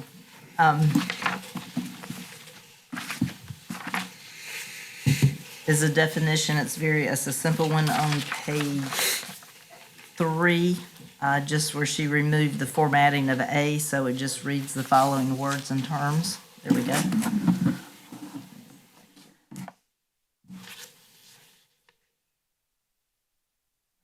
The A bullet, so the definition now is one paragraph. I believe Commissioner Dunn was through, and we were trying to get the format consistent throughout the ordinance. The next item was on page 4 of the original. Also, cleaning up just some grammar and defining A and adding past tense. The next item has a little bit more meat to it, which is on page 4. It revised the language regarding responsible party. So it now says the responsible party means that either one, the registered owner or person entitled to the possession to the owner, leasee, or occupant of the real property upon which an abandoned manufactured home is located. And 3, the occupant of the abandoned manufactured home is applicable. We did have quite a bit of discussion previously about who is the responsible party of a manufactured home.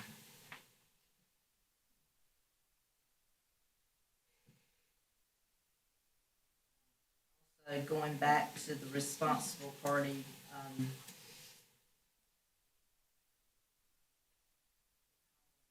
Ms. Sasser, was that she's also aware of instances where power is disconnected and someone could still be residing in the property. So by definition, the home is abandoned, but it may still be occupied. So again, that's something that we've discussed quite a bit. So that was, she revised the language in order to reflect that occurrence.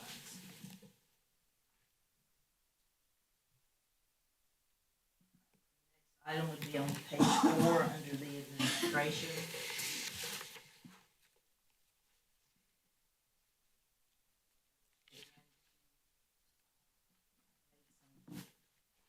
Medical corrections, and then also added, these agencies and departments are hereby empowered to issue warnings and notices of violations of the ordinance. So this goes back to specifically giving the sheriff's office, public works department, the health department, as well as the planning and inspections department and tax department, the authority to actually carry out items that are listed within the ordinance.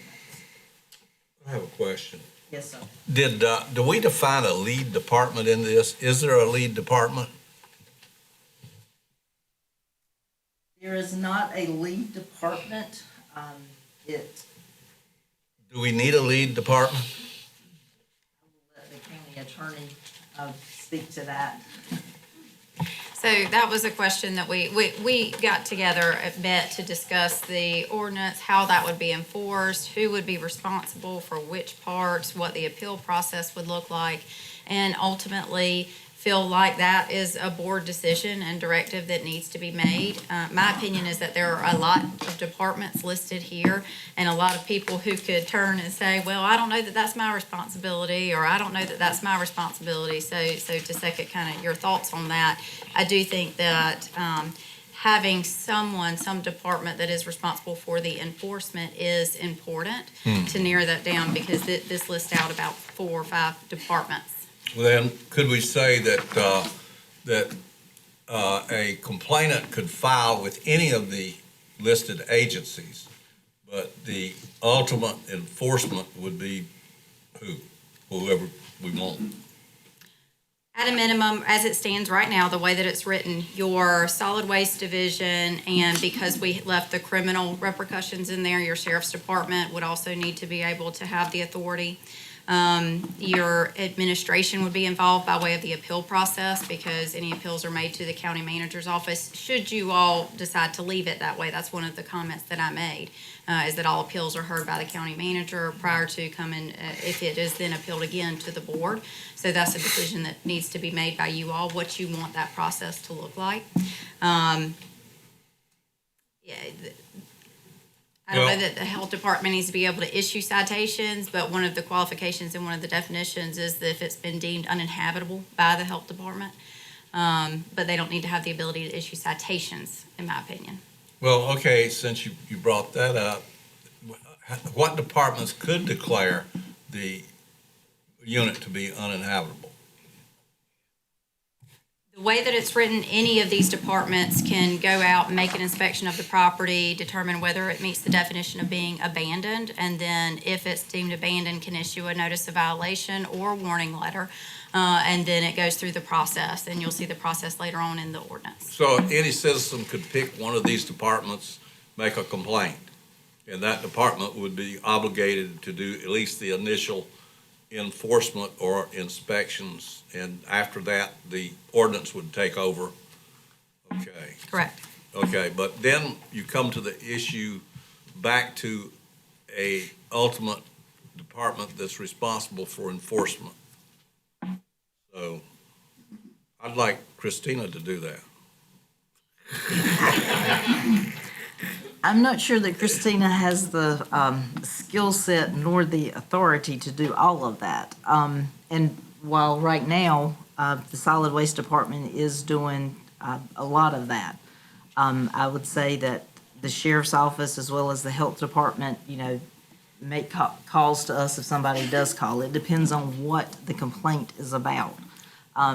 When it comes to something being, and the reason that all of the departments are listed in this ordinance is also because of the way the general statutes are written, because like the Board of Health is the only one that can determine what is a health hazard. Solid Waste Department, we don't have that. When you get to the criminal side, we would work with the sheriff's office to go and to handle that, because I do not have the authority. Well, here's what I'm concerned about. When these things get going, at least around cities that I'm reasonably familiar with, they usually become very contorted over a period of time because people find out ways to mangle the system. And so you wind up with something that we think in the ordinance should take 90 days and it's over with. 2 years later, you're still dealing with this thing.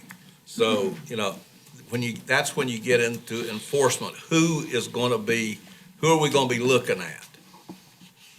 So it would be my recommendation to the board that the solid waste enforcement officer, that's why you hired the solid waste enforcement officers to handle these things. Now, they would be the lead on that. They may reach out to the health department. If the health department's saying this is a health hazard, they would provide that information to the enforcement officer, but the enforcement officer is the one that marches that through the process. Right, okay. In my opinion. Yeah, I don't have a problem with that. That makes sense. I don't want to be left with something, as I say, that's out there lost in space, because some of these people are pretty innovative about getting you lost in space. And I'm not saying that things will not go on, but our solid waste enforcement officer, he is in constant contact with people, and also with other departments. And if there's anything that he feels unsafe, or if the complainant has made any comments or anything like that, we have a fantastic relationship with the sheriff's office as well as the health department. So all of the county's departments work really well together and support each other with that. But this one person, and that's fine. As I say, the enforcement people that I talk to of municipalities tell you, no matter how aggressive they are in trying to get something settled, that it still becomes contorted over a period of time. And you have starts and stops and all kinds of things happen to you that you never considered, sort of like the Iranian war, you know. Once we get to the civil, once it goes into the court system, that's the part that we would then look to the county attorney for her expertise to manage that, because But I'd like to think- say our department is not very familiar with that, and that's a good thing. To me, and the rest of the board can decide, I think what the manager described is the best way to go about doing it. And that's the way we're functioning currently. The solid waste enforcement officer is taking the lead. and But you would still make a complaint, any citizen can make a complaint to any of these agencies.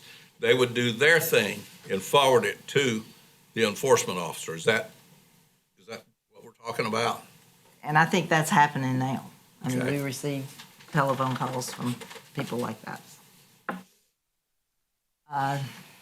So continuing.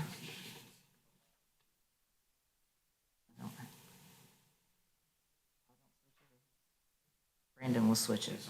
He's already switched it to the next one. So 53.101, which is abandoned manufactured homes unlawful removal authorized.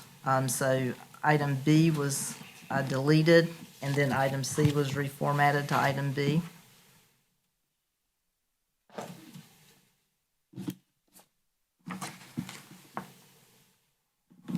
That's pretty simple.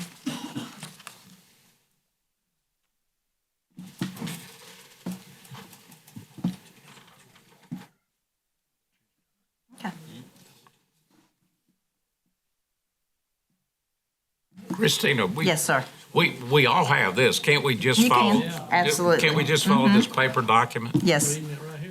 Yep, follow that down. and leave the slideshow alone? So 53.102, which again goes back to the revised definition of responsible party.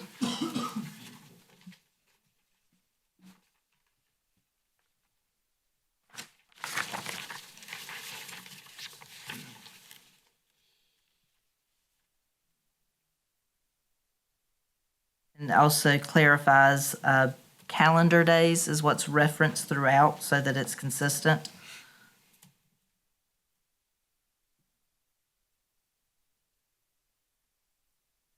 Item 6, notifying the responsible party, which changed the language, previously said violator. So again, going back to make sure that we know who we are sending the notice of violation to. And then also adds in the 15 calendar days. Item D, again, clarifies responsible party and clarifies that the county manager would be the one that would have an appeal hearing. Then item E was added, which clarifies how you can appeal if you have if they have a disagreement with that. So it says the county manager, the responsible party may appeal a notice to the county manager by giving written notice of appeal to the county manager within 15 calendar days of the receipt of the notice. The appellant shall submit written material supporting the appeal and request a hearing date to be set by the county manager wherein the appellant may appear in person or by counsel and present evidence pertaining to the matter. The fact that an appellant did not bring the manufactured home to the property or does not have a promissory interest in the condition creating the abandoned manufactured home is not a defense eligible for appeal. So again, that's something that we discussed during the workshop as well. So the county attorney reworded that in order to clearly define what the appeal process would be. And then the only issues for appeal are whether the person is entitled to the notice or whether the action or condition that serves as the basis of the notice is dangerous or prejudicial to the public health or safety or welfare. Is that consistent with what everyone else remembers from the workshop discussion? Okay. Moving on, again, more information, just making sure that the language is consistent throughout the ordinance.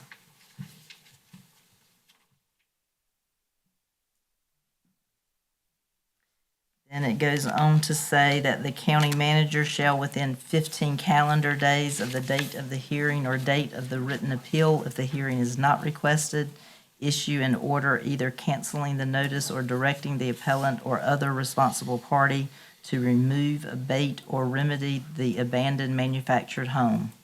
The appellant may appeal decisions of the county manager to the board within 15 days of the decision. An appellant may further appeal the decision of the board to the Superior Court as provided by law. So again, that takes the appeal process from the issuance of the notice of violation by the solid waste enforcement officer and the county, then describes to them how they would appeal to the county manager, then describes the time that the county manager would have to make the decision, then the time to appeal to the Board of Commissioners, and then that they could then take it to the Superior Court.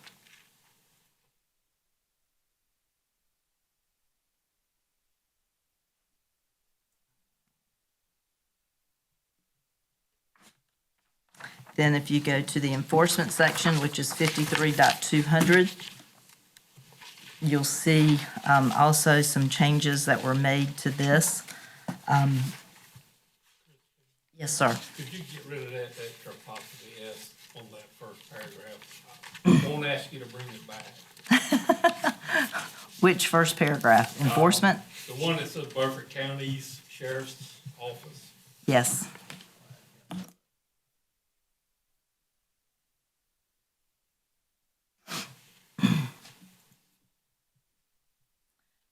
As you can see, item B is the one that has quite a bit of language that has been added. It says, for the purpose of making inspections upon determination of a potential violation by enforcement personnel as defined in this ordinance, the county is hereby authorized to enter, examine, and survey for human habitation or human use at all times, all unoccupied buildings and premises outwardly appearing to come within the definition herein of an abandoned manufactured home. Again, giving us the legal right to do that. I will say that it will be my policy within our department that if we have something that's similar to that where we think that there may be an issue, then we will request the sheriff's office to accompany our solid waste enforcement officer to do that inspection. Item C then further defines enforcement personnel are empowered to use citations, warning citations, or letters of warning when any of the provisions of this article have been violated. when enforcement personnel determine that a violation is a first offense for the responsible party, a warning letter or warning citation may be issued. Then it continues into other things. The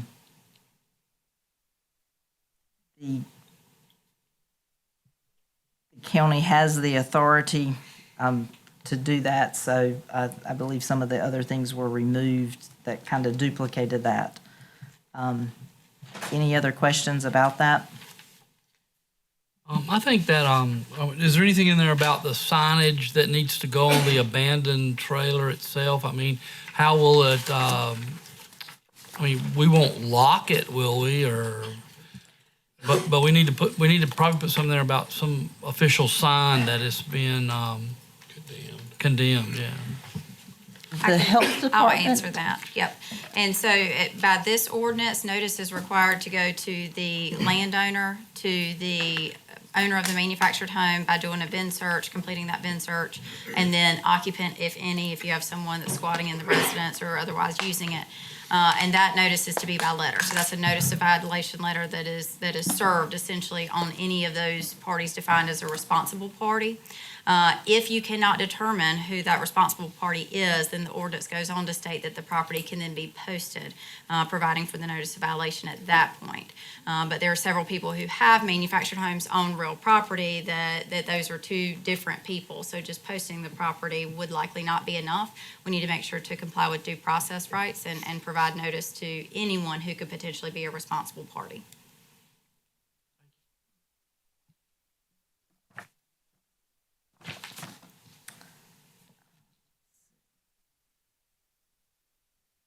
Are there any other items that anyone recalls that was discussed during the workshop that is not corrected or clarified in the ordinance as shown?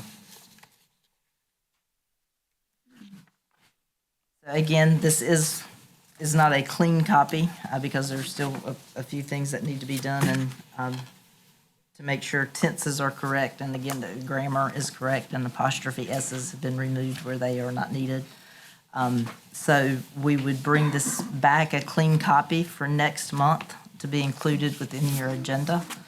And then we would start the process of that we would advertise it, it would be shown, and then the public appeal process or a public hearing would be scheduled for the following month. Good for everyone? That's good. In other words, And we're it- not taking any action tonight. We're just, Right. Is okay, that correct? Okay. all right. Sounds great. Thank you. And I apologize for the confusion with the AV. Well, to me, it was easier to follow this draft. It was, I just wanted the public to be aware of the changes that were made. Right. Okay, we're down to emergency management or services. DC, you're up first.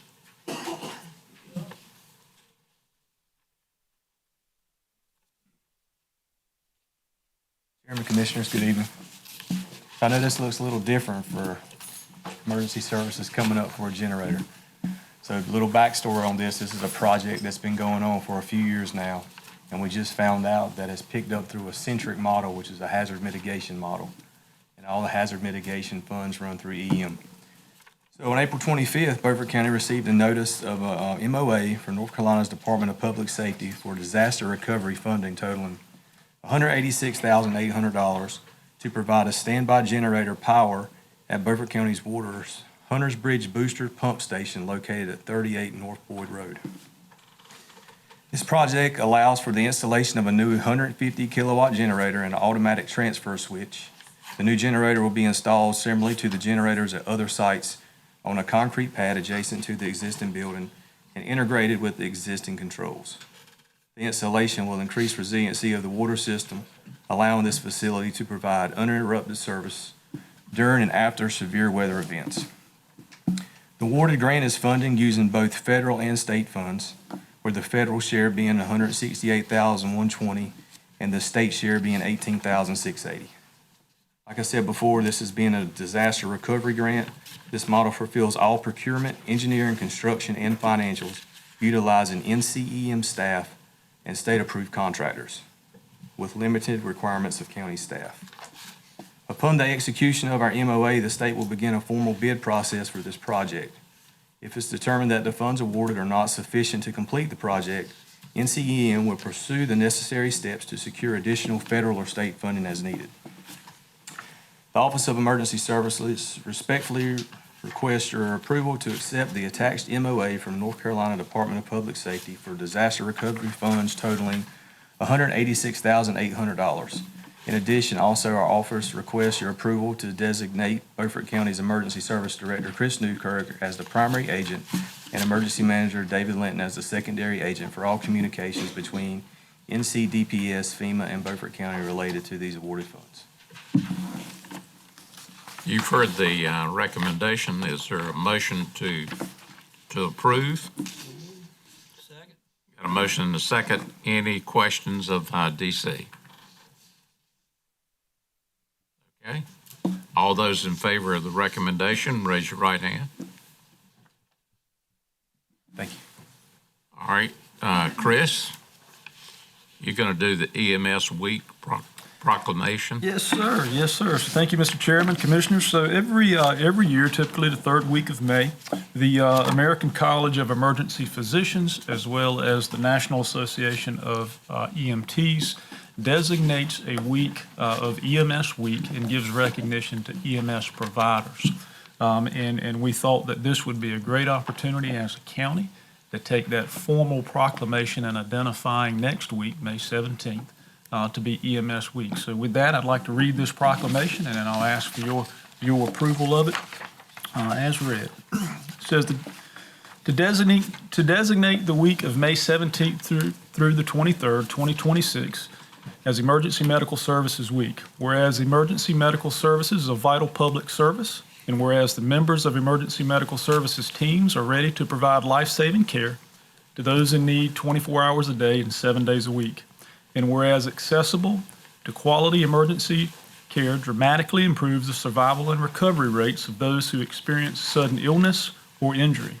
And whereas emergency medical services fills healthcare gaps by providing important out-of-hospital care, including preventative medicine, follow-up care.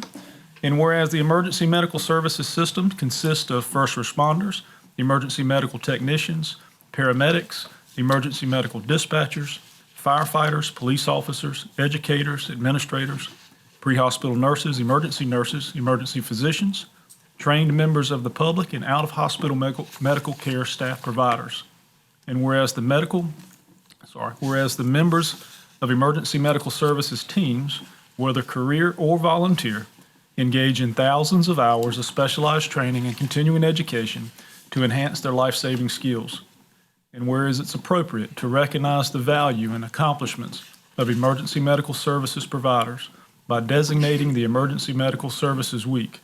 Now, therefore, the Board of Beaufort County Commissioners, Beaufort County, North Carolina, in recognition of this event, do hereby proclaim the week of May 17th, 2023, May 17th through 23rd, 2026, as Emergency Medical Services Week. And we are asking for your support in this proclamation and helping us to celebrate and recognize our emergency medical services members throughout our community next week. I'll entertain a motion to approve the EMS Week proclamation. I'll make that motion. Do I have a second? Second. Okay. All those in favor, raise your right hand.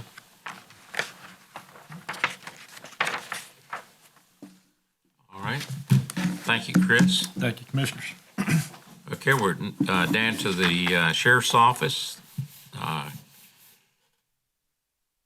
We're down to the Detention Center Budget Amendment. Good evening, Chair. How are you doing this evening? Good. Commissioners,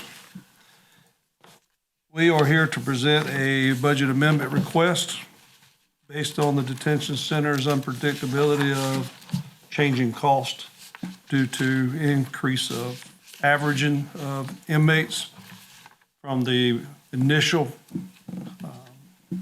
time we were up here last year. And you see the chart there in front of you, the appropriated fund balance is what we started out with. You can see where we're coming up with shortages in the inmate out of facility cost, and our inmate meals cost, and our safekeeping cost. So we're just asking for an amendment to be able to meet the expectations to get us through this fiscal year. The recommendation was to approve the budget amendment for the inmate food services. So are we just doing inmate meals? Well, I'm looking at, I've got three matters that are at hand. The inmate out of facility services is one of the three, and that cost need to be brought to your attention because we spent over budget unexpectedly due to the increase of inmates going out of Beaufort County. So we're taking care of all three of these items, is what you're asking? Yes. For a total of $656,000. That's correct, sir. And this is going to be above the budget? It is. When we originally presented the budget, we based it on averages that were the past 12-month averages. And due to three major categories we felt that made the most significant impact was the passing of House Bill 307, which was Erna's Law, which tightened up the reasons why they're being put in jail. And I can read you, I'll read you. Said this law requires judicial officials to weigh more factors when determining pretrial release conditions. Such factors as the type of crime, prior criminal history, and prior mental competency, and all of these which have led to mandatory and higher bond amounts. So when those conditions are placed on the magistrate, then these inmates are having to stay in jail longer because they're not meeting the bond requirements. So it's not in our purview the reason they're being in jail. It's the way the Senate bill, the way House Bill 307 required us to house these inmates longer. So that's one of the factors. And when that factor increased our averages, the uptick of like 9 straight months went from an average of 67 inmates using that last previous 12 months to where we were housing over 100 inmates. That required us to send them out of Beaufort County. So utilizing the sheriff's helping sheriffs and we placing them in safekeeping in other jails.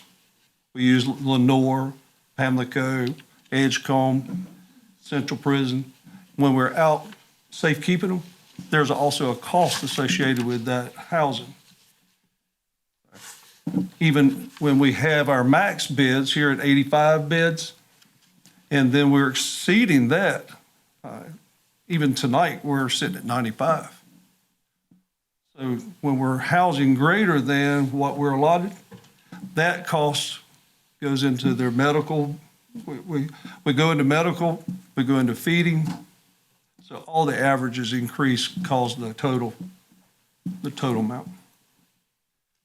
Once again, it is not something to predict, but it is something that we forecast, and we're there. Is there any revenue at all coming in to offset? Only the safekeeping, no, because we're not housing others. We're not housing anyone else's inmates. We're only paying out the $40 to $60 is what our fees are per inmate. And as of today, what was your count? 16 that were sending off-site.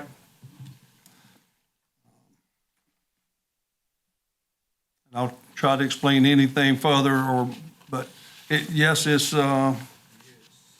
is pretty significant.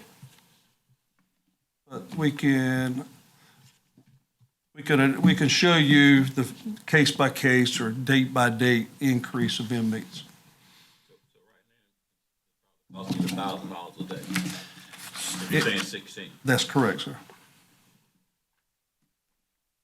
And there's, yes.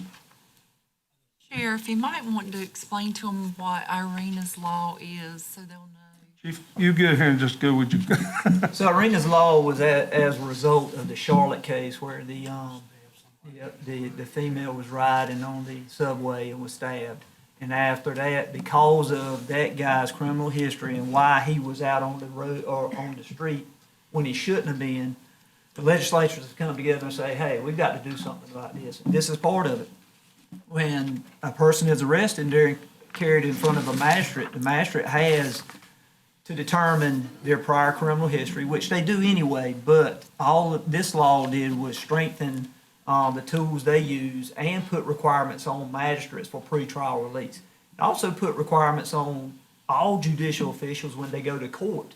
They may not be able to get a bond reduction when they normally would have. Different things like that. And all of these things affect the number of inmates that wind up in the detention center. That's not something we can control. Things we've done to try to mitigate the cost is when you have more inmates, you have to feed more inmates, but their health ain't all that great either. So we have to send them whether they're detoxing or whether they have heart conditions, all kinds of conditions. We have nurses from 8 a.m. to 8 p.m. that can monitor that and that can give prescribed medications to them. But after that, they can only do so much as a nurse. They have to go to an ER. And then when they get to the ER, we know how those bills look. Some of them have serious cardiac problems and they stay for weeks at a time. All of that money comes out of our budget for that. Things we do to mitigate it, we have that extra insurance that we try to use, but the inmate has to accumulate a $20,000 bill before that ever kicks in. Now, we have a couple of cases that we're watching. We're waiting on invoices to come in so we can file that, but that's a reimbursement. It's not something that takes effect before we have to pay that bill. We only have a couple of those cases. $20,000 is a lot. We had an inmate that had to have a pacemaker. Well, another thing we did to mitigate it was like, hey, does this inmate have their own insurance? Because that's a pre-existing condition before they came in. We were able to file that on that, so we didn't have to pay that, but others we've had to pay. And those are things we try to do to mitigate it. When you ask, do we get paid to house? So another reason why we have more inmates is in there is we talked about Hurricane Helene earlier. Well, that shut down 5 prisons across the state. Well, those prisons are back open. Most of them are back open, but they're not up to staff, so they can't house the number of inmates they're supposed to. So we have backlog of inmates also that we have to house. We're only getting reimbursed at $40 a day per those inmates, and that's for a minimum of 12 days. We take all of that in consideration, but at the end of the day, none of it is anything we can prevent. But we have to provide the meals, we have to provide the health care. That's what we're left with right now. Yes. Are you thank you, Chair. Are you saying that from May, from now until the budget time, $600,000 in there? No, this is to also pay some invoices that we had already had. So one of those accounts, the inmate health account, is zeroed out. Now how long has this law been in effect? Irina's Law, it started December of this year. And we here talking about $600,000, not even 7 months. Yes, sir. And that's not just because of Irina's Law. I didn't mean to interrupt you, but it's also because we had some inmates with some serious health issues in there. Have y'all been monitoring this? I mean, this just didn't happen overnight now. This has been going since the law was instituted. That's correct. Have you been monitoring it? So, yes, sir. Commissioner Booth, they ran out of money last month, so we brought it to the very first chance we could get at the very next meeting, which is tonight. And I understand you run out of money last month, but this problem been happening months before last month. They knew, I think. Now you financial lady. Well, you saw the pop-up. I saw the pop-up in the jail population beginning in like January. Right, Yeah. but they're behind in their billing a couple months, and then we also got hit with an $85,000 bill for a pacemaker, so it took a couple months To for it catch to up. catch up. Yeah. We've had three if you call them catastrophic. We have had a pregnancy, and then we've had That was catastrophic. cardiac. Yeah, cardiac. Well, what it does when it billing comes in. Well, I was gonna ask the question, but I think I already have the answer, and that is the district attorney is doing all he can to help you with this, because I can see from the volumes that are in here. One thing, though, is you've got 18 people in there who have been in there more than 6 months. And some of these people, when they stay in longer than 6 months, they're eating up a lot of prison time for a whole lot more casual prisoners. You can put a lot more of them through there. And the next time we meet, we hope to have some talking points of other options, but yeah. And we hope to, but estimating this should get us through this fiscal year. So, But some of this should go away as those other prisons open and you get more people get into the prison system. But we also need to be developing some methods to get them out, keep them out, and all that sort of stuff. So we were 100% agreed. That's our proposal, just to what our needs are. So this will get you, your idea is this will get you to June the 30th. Yes, that's our idea. Okay. That's the hope, but then again, we have no idea about the medical needs. Anything could pop up with one of the inmates medically. Right. But Does it yes, include that's a dental? projection through. Just tonight, we've had something, so. Does it include dental and eye care too? Certain dental up to major medical, but not any kind of cosmetic or nothing. Right. It would have to be an emergency that had an infection that would cause extensive problems. And we use Agape, which is the least expensive of it is. They have saved us tremendous amount of medical. But they do offer dental when necessary and vision when necessary, but those are just a minimal cost on those two items. Okay, gentlemen, you've heard the recommendation to increase the fund balance, or increase the budget amendment for these three different categories for a total of $656,000. I know we'd not had a motion yet on that. We don't have any choice. Motion. Okay, we got a motion, we got a second. Any other questions of the chief or the sheriff? All right, all those in favor, raise your right hand. I certainly apologize to having to ask it, but I know that it's not for, no. And I'm glad it does concern you, and thank you. And just one last, I want to tell you how tremendous job that men and women of our office are doing to continue to push down our crime. And our fentanyl overdoses have certainly steady for the first and second quarter. So we're doing good work, and I want to make sure those men and women are recognized. Thank y'all. Thank you very much. I have one question. I know the hour is getting late, but. Yes, it is. Yeah. How difficult is it going to be to get most of those people on Medicaid? Well, the loophole is not, the loophole is more difficult, so there is no loophole. It's not going to happen. Or it's going to be tough? It is. If they're not already on Medicaid, getting them on Medicaid once you get them in the jail is impossible. Not impossible. If they walked in the door with actual proof that they had Medicaid and was able to have that proof, it would be a lot easier. But they're not maintaining that evidence and having it. So. Wouldn't the Department of Social Services know whether they have it or not? What'd you find out? We aren't able to access that information from the Department of Social Service, but one of the important things to know about Medicaid is once they walk into the jail, it stops. They're on the county at that, and then if they're admitted in the hospital for 24 hours, it starts back. Most of these cases that have sucked the life out of our budget there are not 24-hour cases. They go to the hospital, it's a $5,000 bill, they're back at the jail. That's what we're left with. As you recall, this is an issue that NACO has worked on for years to try to get the federal government to stop that, because once they walk into the facility, it stops. So NACO there's got to be federal legislation that changes that. So this is a code, okay. All right. Thanks. Thank you, everyone. Thank you.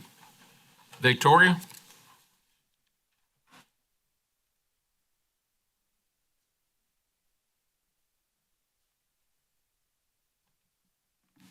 Good evening, Chairman and Commissioners. Come to you tonight in requesting the approval of the Motorola purchase contract for the 4 radio consoles. This was brought to you in December through the 911 grant that we were awarded to purchase these consoles. We're now ready to move forward with that purchase. But we did want to update you that there, on some price changes, there was an update in the quote, and there was some necessary parts that needed to be added with new Viper requirements that are now in place. It sent the quote from the $765,000 to the price of $1 million. With that being said, it was only a $55,000 increase from the grant. On the 911 board part that was deemed eligible, it was a $55,000 increase. That has been covered through the funding reconsideration that we were granted when I came to you in December. As long as we were granted the reconsideration funding, we were going to be able to continue with this process. We were granted that. That letter is included in the documents in front of you. So ultimately, there was an increase in the price, but it's still going to be 100% funded by the 911 board. But it was $55,000 more than what the grant was signed for, and that's now being covered through the reconsideration funding.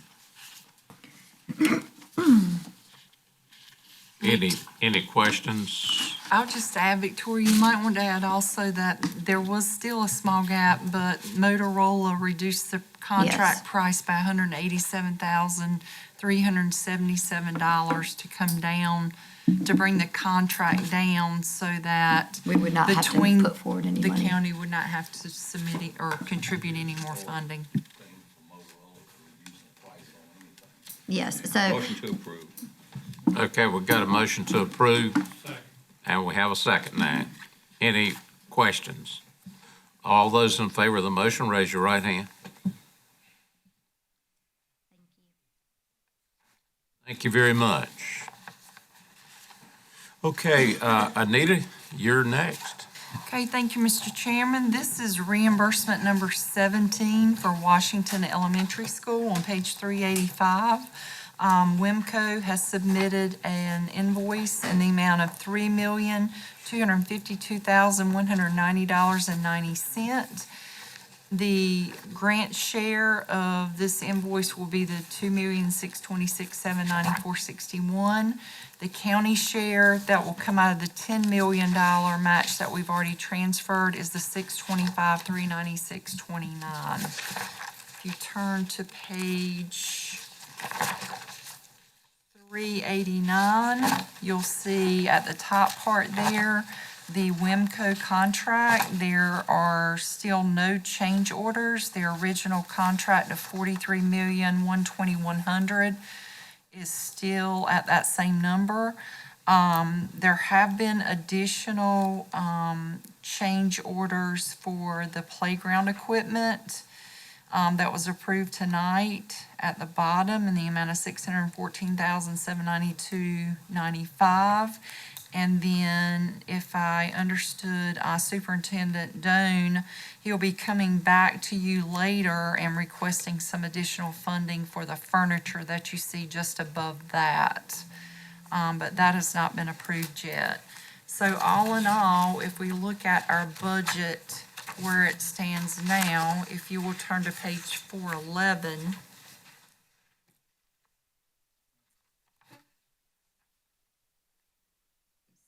This is the original budget amendment before taking $614,793 out of the contingency line that had the 2.364 million in it, leaving a contingency balance of 1,750,162.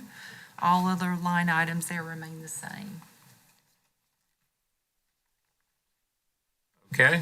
I want to point out to the board, looking at page 311, that $2,364,955 is a contingency item. That's there for emergency use in case something goes bad. The school came in and talked to us tonight and pretended that was a budget item. It is not a budget item. It is a contingency item. And we're just told they're going to be back wanting more money for furniture and fixtures. That money comes out of the contingency. You're going to wind up, if you keep approving these things for this guy, he's going to be back in here in your pocket above the $53 million spending money. You don't need to approve contingency items, these items to be spent until after the school is complete and you see what your contingency is. It's irresponsible for us to approve this stuff. Hood and Anita, of course, we didn't ask any questions, but we've got 1.2 million in a line item for furniture. We do. That's my understanding is that when they bid it out, not knowing where the WIMCO or the construction contract at the time would come in, they put in kind of like more of a lower to mid-grade furniture package. And I think now that since there's excess funds in there, they might want to upgrade to more of a premium furniture package. But I'll let him explain that when he comes back and asks for that. So they would be using 1.2, and then they're going to use another 1.5 million from the contingency? We'll go back to the page that shows the furniture. Let me just get back to that.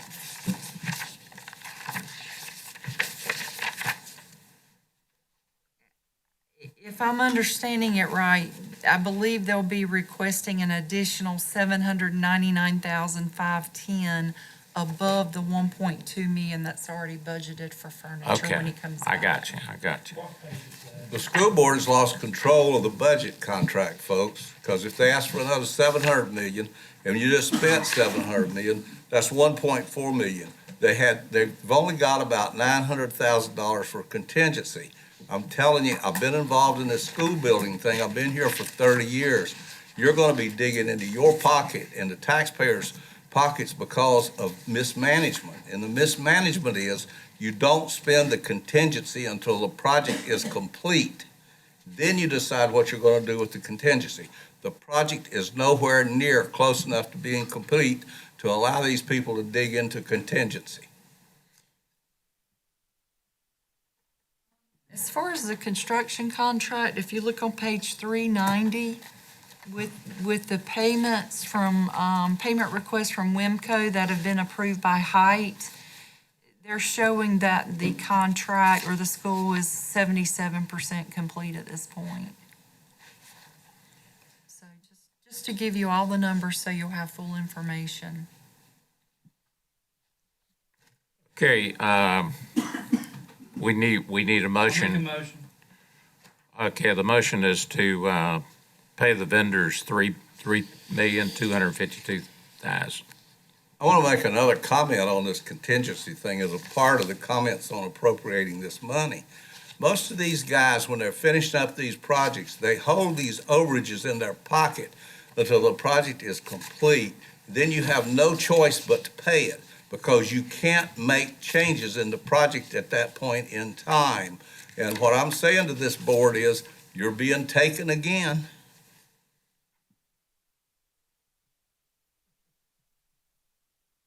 All right. We had a motion. Okay, I'll second the motion. Any further discussion? Okay, all those in favor of the reimbursement request number 17 for that $3,252,000 raise your right hand. Those opposed? Okay. You want to talk about the audit contract, Anita? Yes, sir. Thank you, Mr. Chairman. On page 413, we did submit requests for bids back in April for audit services. We do intend to have a 5-year relationship with whichever auditor is selected or audit firm is selected for the contract. However, next year is the only actual binding year.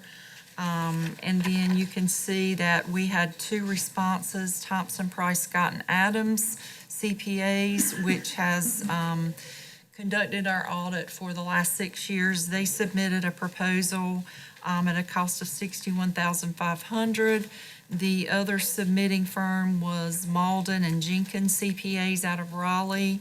Their proposal was $92,000. I feel like both firms are completely qualified to perform the audit, but based on just my past experience with TPSCA and the lower cost, almost 50% less, my recommendation would be to continue to contract with Thompson, Price, Scott, and Adams in the amount of $61,500 for next year's audit. Okay, we got a motion to accept the, or to award the contract to the auditor that's been doing it over the last 5 years. I'll second. And now we have a second. All those in favor, raise your right hand. Okay. Number one, it's not good. We've already been with these people for 6 years. The theory is that you need a different set of eyes on this. So maybe we need to go back and bid this again. We don't need to stick with these people for 11 years because they tend, if they're missing something, they're missing the same thing every year. However, considering how useless these audits are, what is the best thing to do? Well, I think the audits are pretty useful compared to what you guys were getting when I first came on. The first one I saw, when you went to the footnotes, you had 13 serious findings, and I think they've been doing a good job. I disagree with you on the fact that you need to change. I mean, either party can get out. This is a 1-year contract. Is that not right? I mean, we're now into end of May, and we also have a deadline to meet as it relates to the local government commission on when the audit has to be. So I think, Hood, if you want to do that, I think we really need to approve this one and then make a decision early enough that we can put it out there for bids again. But I can tell you, most companies are trying to get away from dealing with government's audits. I mean, there's not a lot of people standing in line to offer to do this. Yeah, we sent the packets out to about 12 firms, and we only had 2 responses. Yeah, that tells the story. I don't have time to go back out on bids because they'll be here in June to do field work. So either we stick with the firm that we have at 61.5, or if you do truly believe they've lost their independence and, think that they can't come in and do our audit without being independent, then you need to go ahead and pick the higher bidder, and we need to switch. I think if they was doing something, overlooking something, I think the local government commission would be done caught up with it by now. Absolutely. That's what I believe. And not just that, I can promise you that there's no CPA. They work too hard to get their license. They're not going to put their license on the line just because they want to do Anita a favor and not, write her up for something. Okay, I'll make a motion that we continue with, we've already got, and a second? Yes. Okay. Any other discussion? Okay, all those in favor of going with a contract with Thomas, Price, Scott, and Adams for $61,500. Raise your right hand.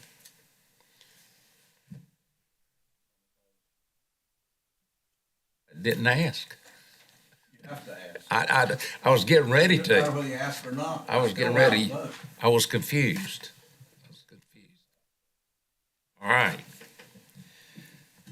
Okay, we're down now to, Brian, do you want to go back and hit these consent items and get them out of the way, or you want to do I'm them? happy to address them if I can. I don't know that I can, but I will try to. Okay, Hood, the first one was the records retention schedule. The records retention schedule from the Register of Deeds, I have a problem with approving this because what the Register of Deeds is asking for is us to give her some kind of a blanket approval for a whole lot of rules and regulations of which we are not that familiar with. And I want to point out that the Register of Deeds bragged about disposing of 7 truckloads of documents that were in the Register of Deeds office when she took over. Those, I know for a fact, those were documents that were left there by agencies and various things that nobody had a place to put them. Nobody had a place to put them or to keep them or to archive them. And the Register of Deeds took them voluntarily to archive them for posterity if they ever became useful to anybody for anything. There were old records in there that had to do with drainage districts, that had to do with a whole lot of other things that were government related, that were no longer useful, that were entirely historical. But she was real proud of herself for cleaning out the basement in the Register of Deeds office. This is ignorance on a grand scale. We're also in a position with the Register of Deeds office where we don't have written documents in the Register of Deeds office. All the deeds, all the recordings, all these things are up in the cloud somewhere, totally dependent upon the electron. We need to serve, and this is what the Register of Deeds has done, that you commissioners voted for her to do. Now, when you approve what she's asking for, you're giving her blanket authority to do as she pleases with a lot of stuff. It's true that she refers to the general statutes in these permissions she's asking for. But let me present this alternative to you, which puts you in a better position than you're in right now. If you don't give her this approval, she's subject to the general statutes. You don't know what she's asking for in here to get away with that's equivalent to disposing of 7 truckloads of documents, historical documents in Beaufort County. What is she going to do? My advice is do not approve this, in which case she is at no more of an advantage or a disadvantage than she is now because she's subject to the general statutes. And that's where you need to keep her.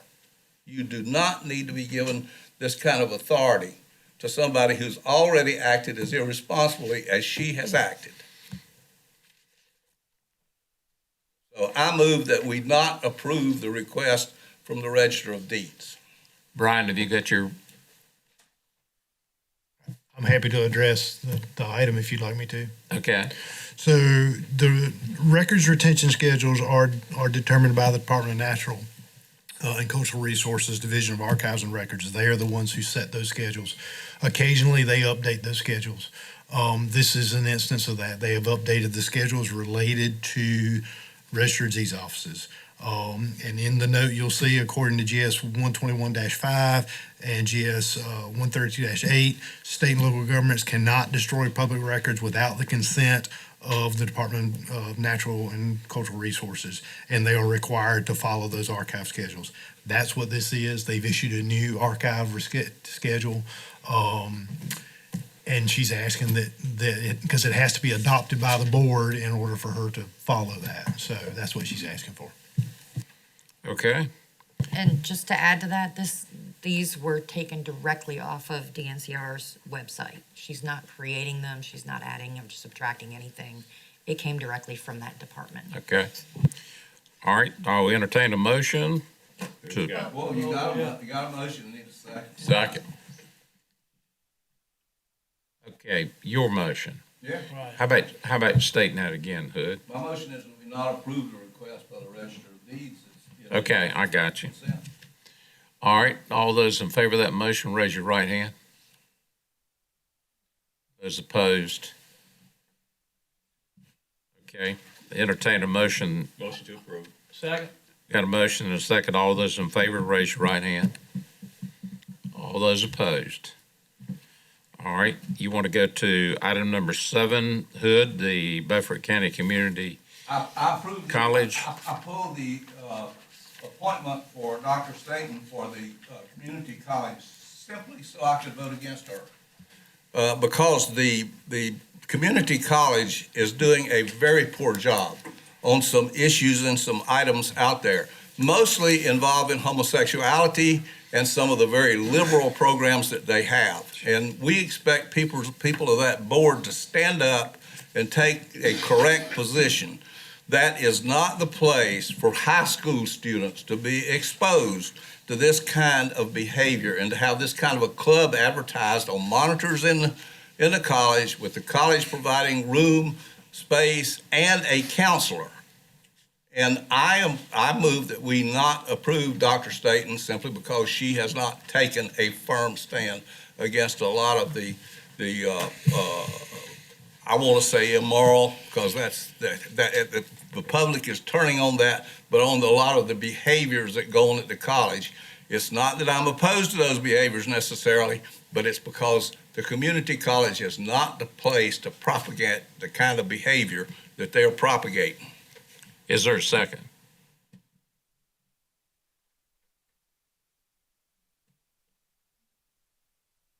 I'm going to explain myself. I'm not going to second it right now. I appreciate Commissioner Richardson's concerns. I have concerns as well. I'd like to see Turning Point USA there at the community college, because I think it's very important that children learn the fundamentals. And they're children. I don't care. They're up to about 25 years old, they're children. They need to learn the fundamentals of what America was built on, and morals and values and things that somehow have been lost in our education system. It's not being taught and it's not being practiced. But I'm going to reserve my second this time. All right. Just for now. Okay, we got a motion. Second. And we have a second to award the reappointment to Dr. Staten. All those in favor, raise your right hand. Those opposed? Okay, we cover those two. Now, Brian, where are we?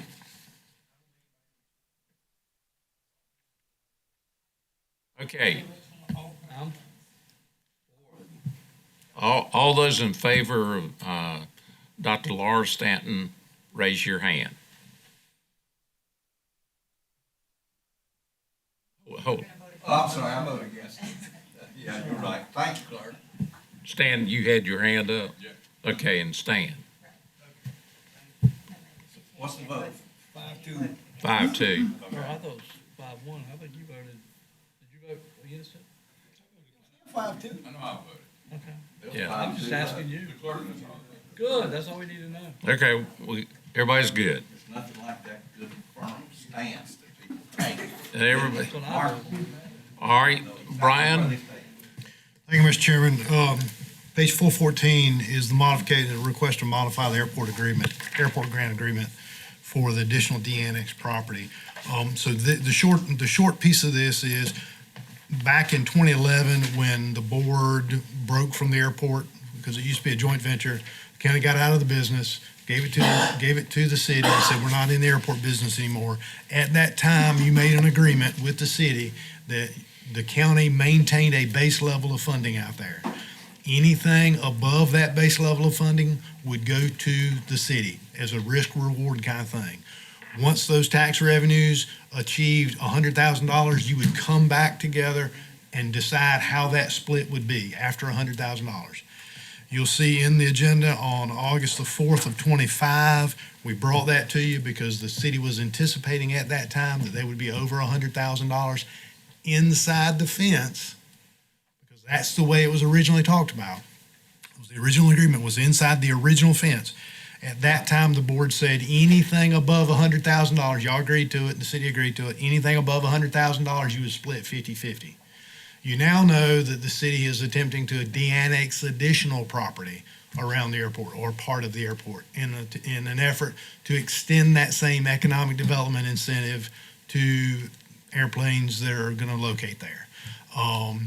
So in the spirit of that, my question to you is, do you want to continue with the 50-50 split now outside the fence, or do you want to do something different? I think, again, the spirit of that was you would do 50-50. You don't have any, you're not putting any money out there, so 50-50 is pretty good. But that's where we need to understand, because eventually, once they get this de-annexation through, then there's going to be more than $100,000. There's going to be there is going to be a revenue that is generated in the area that was not originally contemplated by the original agreement, that you will need to determine how that money is split. Otherwise, it just comes to you because there's only county tax rate out there. Our recommendation to you is that you stay with your 50-50 split. Have to answer any additional questions. Well, I want to be clear of one thing. I've lost my map, but I think we're talking about from the fence out to the Market Street extension is basically what they're doing. So we're talking about all of that area all the way around, and so I just want to be sure of that. Where they built the new hangars was outside of the original fence. Then they extended the fence, and they forgot, and they de-annexed what they de-annexed before, which is what got them into the issue. Now Senator Brinson has got the new meets and bounds, so now they're going to get that. I will tell you that there is still going to be property on that parcel that is still city county, because they have not de-annexed the entire parcel.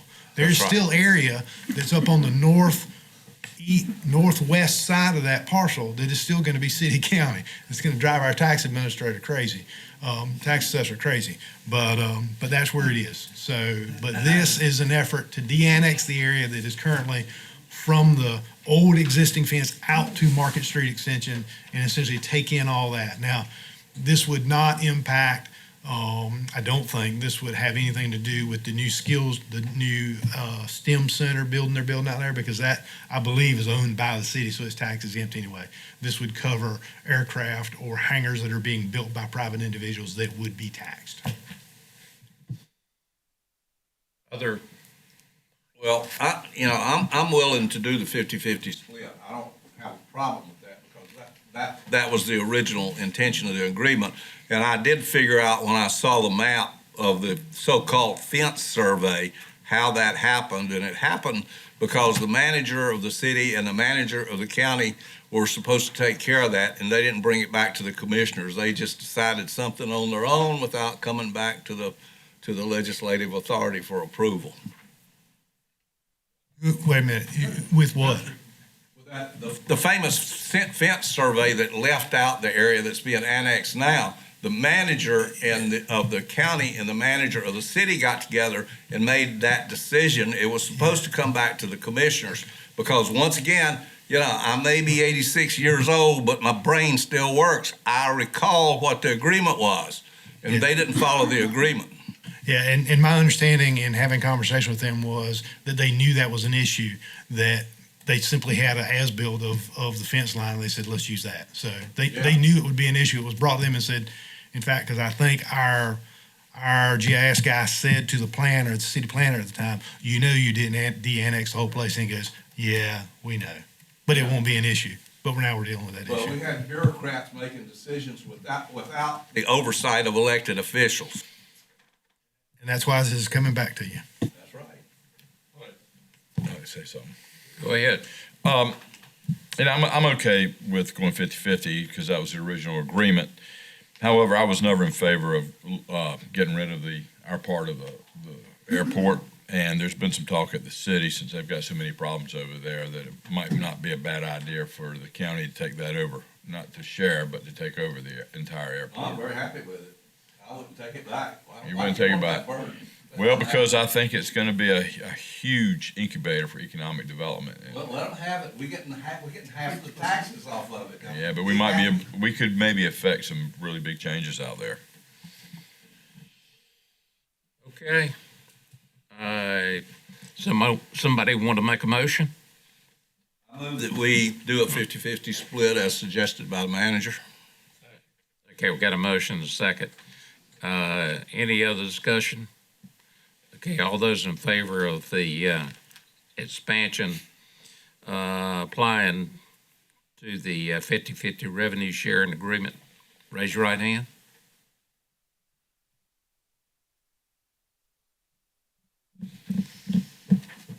I think everybody was in favor of that, right? Yes. Okay. All right. Now we're down to the Durham Creek property. for some reason, I've got 2 pages here of airport grant. This is page 430.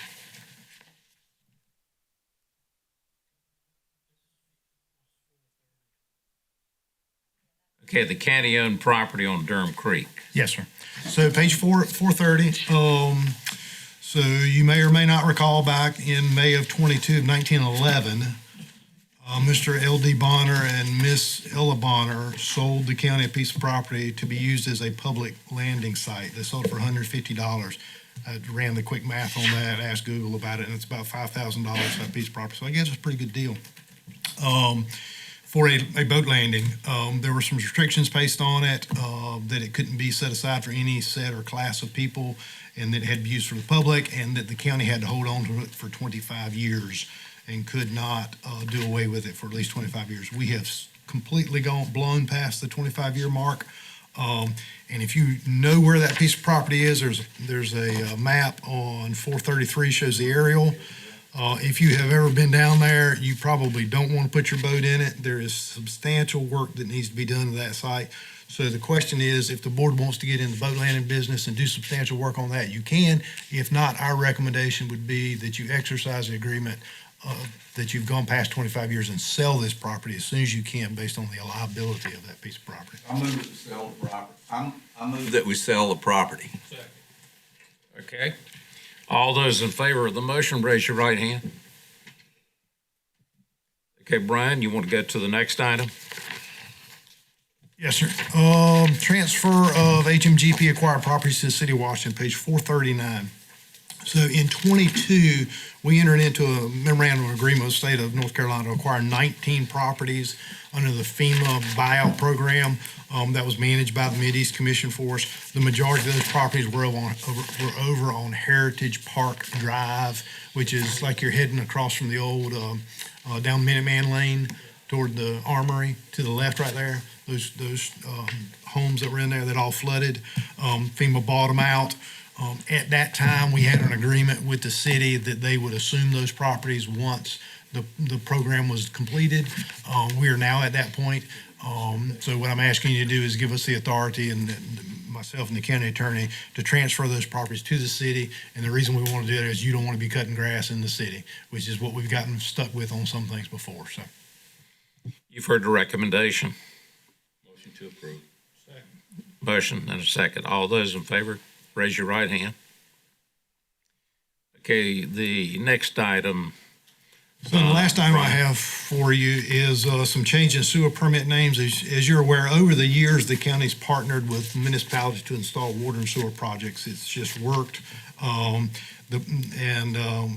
Those permits get put in our name because we're usually the lead agency on those. You'll see that there are several permits. This came about a year ago when there was a pump station issue in Belhaven. And they ran into an issue, needed some assistance on that, and come to find out the permit for the sewer was still in the county's name.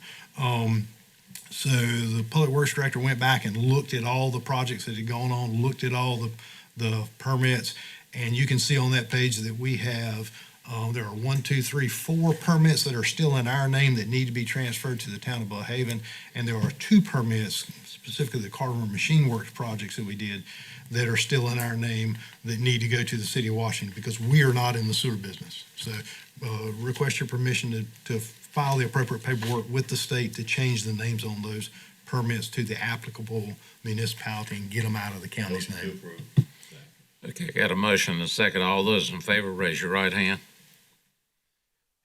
Okay. Hood, we're down to, you want to talk more about the tax rate? Yeah, I want to talk more about taxes. But this is a motion to reduce taxes for the coming year, pre-budget, do it right now, to return the 7.48% of overtaxation to the citizens of Beaufort County in the next, in the upcoming budget. Now, keep in mind, if you're only talking about $3 million, you're sitting on $28 million. So this is not a big deal and not a big cost. It's money that, in my opinion, we're not even supposed to have to begin with. I didn't know you could lower or raise the tax rate in the middle of the year, or, I thought it was one time during the year. Is that You can correct? make a resolution to proceed anytime you want to. No, you said right now. Yeah, well, okay, if you right want me now. to change the wording, this is a resolution to proceed with Oh, doing I'm not that. going to support it anyway, In the so it doesn't I know make you- any. I know you're not, It Frank, ain't because gonna you make just any love difference. somebody else's money.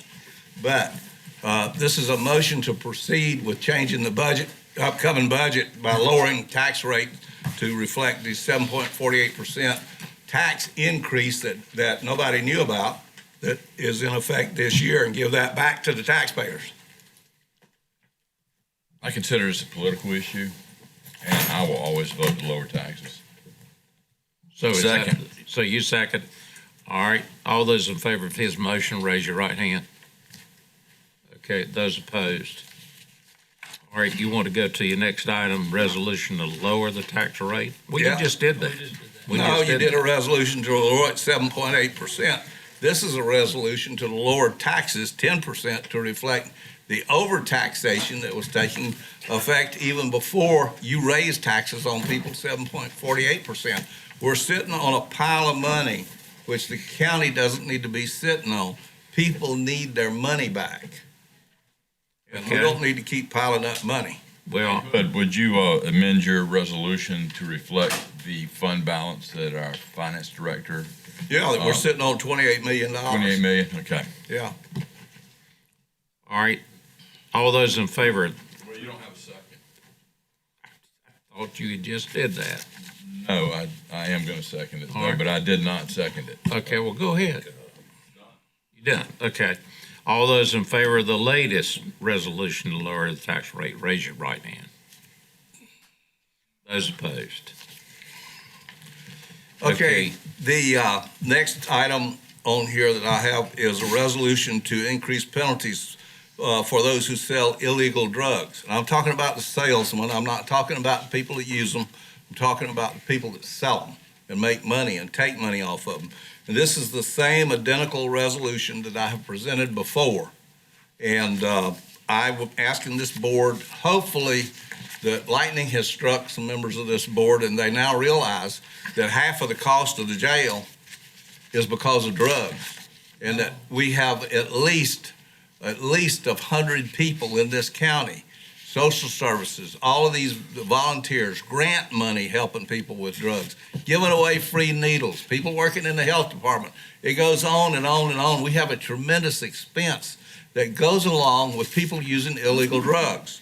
And this is to increase the penalties for that and build a prison for that. So that is my motion. I won't bore you with reading it because I've read it before unless you want me to. So I'll make that as a motion. Okay, do we have a second? I'd just like to second it, but I also would like to state this. I agree with Hood. Narcotics are probably the largest evil we have in this nation. They've been brought across the border. We've had fentanyl brought across. It's a big business for people that participate in illegal immigration. We've had a whole government participate in it for 4 to 5 years. And if we're going to have a war on drugs to the extent that We knock boats out of the water with one single shot, which I appreciate every time I see it done. We can do our part here at the local level, here in North Carolina. All right, all those in favor of Hood's motion to increase penalties, raise your right hand. Those opposed? All right, we've already taken care of the comment. It's May the 1st. Well, not really. I've got it on here as an item. Well, I think, yeah, Randy brought it up. We've taken care of the comments. Yeah, thank goodness. Let's don't rehash that. When you look in the mirror, be sure. When you look in the mirror, be sure whether you're looking at a communist or not. I see McKinney Khrushchev right there. Some of you are. Okay, Dethridge? Yeah, okay. You got something you gonna read us? No, I'm gonna read one statement that I made. The clerk asked me to make this statement so she'd have some meat for the pie, and I'm gonna give her all of y'all a little meat, then I'm gonna talk about it, and then I'm gonna ask this group to do something about it, so we don't have to get another group to do something about it. Okay, the United States Supreme Court's recent ruling on Louisiana versus Calais may offer relief, helping Beaufort County return to the one person, one vote principle afforded our self-governed people by the Equal Protection Clause of the 14th Amendment, which allows for the truer democratic process in electing our representatives. And that would be electing our county commissioners, getting rid of limited voting. With the recent ruling by the Supreme Court, Louisiana versus Calais, we pretty much have a green light and an open door in which to run through. And we can do it with very limited effort. We just got to be resolved to do it as a board and as a people here in Beaufort County. And we're going to have to run it by the people of Beaufort County at some point. So they'll get a chance to vote on it. They'll get a chance to vote on the voting pattern that we're going to put together. And I will argue, limited voting, I've been here since limited voting was, since 1994, off and on. And in 1992, limited voting took effect. It's not a popular voting method here in Beaufort County. It's very unpopular. People say, wait, there's 3 people running, I only get to vote for 1. Oh, there's 4 people running, I only get to vote for 1. Guess what? That's unconstitutional, and it's been unconstitutional. But now the Supreme Court has finally ruled. Let's talk about the 14th Amendment. The 14th Amendment was designed and passed over, and I think it was in 1866, 1867, and it was designed and passed so that black people, former slaves, would have instant citizenship as American citizens. I mean, if a former slave wanted to run for president, they would be able to run for president of the United States at that time. I think it was 1866, 1867. What? Well, but the effect of the Constitution was they had equal citizenship and they had birthright citizenship here in this United States, unlike the anchor babies that we hear so much about. They don't have birthright citizenship. At least I think when the Supreme Court rules on that, we'll figure that out finally. But black folks that were brought over on this nation to this nation against their will have birthright citizenship. With that comes a whole lot of preconditions. And one of the preconditions was you can't racially gerrymander. And that time was to gerrymander black folks out of the possibility of having a seat. Now it's just flipped. It's been gerrymandered so one minority or another could gain a seat, and they could gain it by the color of their skin and race. Now it's different. Everything's changed in America. I mean, take for instance, down in Florida, Byron Donalds is running for governor. Right now he has 54% of the vote for a Republican primary in a very large field. His closest opponent has 9% of the vote in the poll. We're going to have a black governor of one of the largest states in the Union, Florida, a southern state. So all the reasons for these provisions, ham-handed provisions that gave us limited voting are gone now, completely gone. Now, in the opinion of the court written by Alito, which is very long, It states, well, let's look at the Equal Protection Clause. The Equal Protection Clause found in Section 1 of the 14th Amendment in the United States Constitution, ratified in 1868, I was wrong by 2 years, mandates that no state shall deny any person within its jurisdiction the equal protection of the laws. It requires government entities to treat individuals in similar situations equally, prohibiting arbitrary discrimination. In other words, why do we have to set up all these crazy districts, gerrymandered, for one thing or another? I mean, it doesn't protect the political gerrymandering of a district, but the Constitution allows that. It allows states to set up their districts any way they want, providing it is not an unconstitutional gerrymandering. And there are some other provisions that would stop that. The size of a district, the weirdness of a district. That's not supposed to be there because that limits the representation that people have. We're a self-governed society. We're supposed to have as good a representation as we can get. Part of that proper representation, that perfect representation, is one person, one vote. And that's what I'm asking for here in Beaufort County, that our politicians be accountable to the citizens. And when you go to vote and there's 3 seats, you get to vote for 3 people.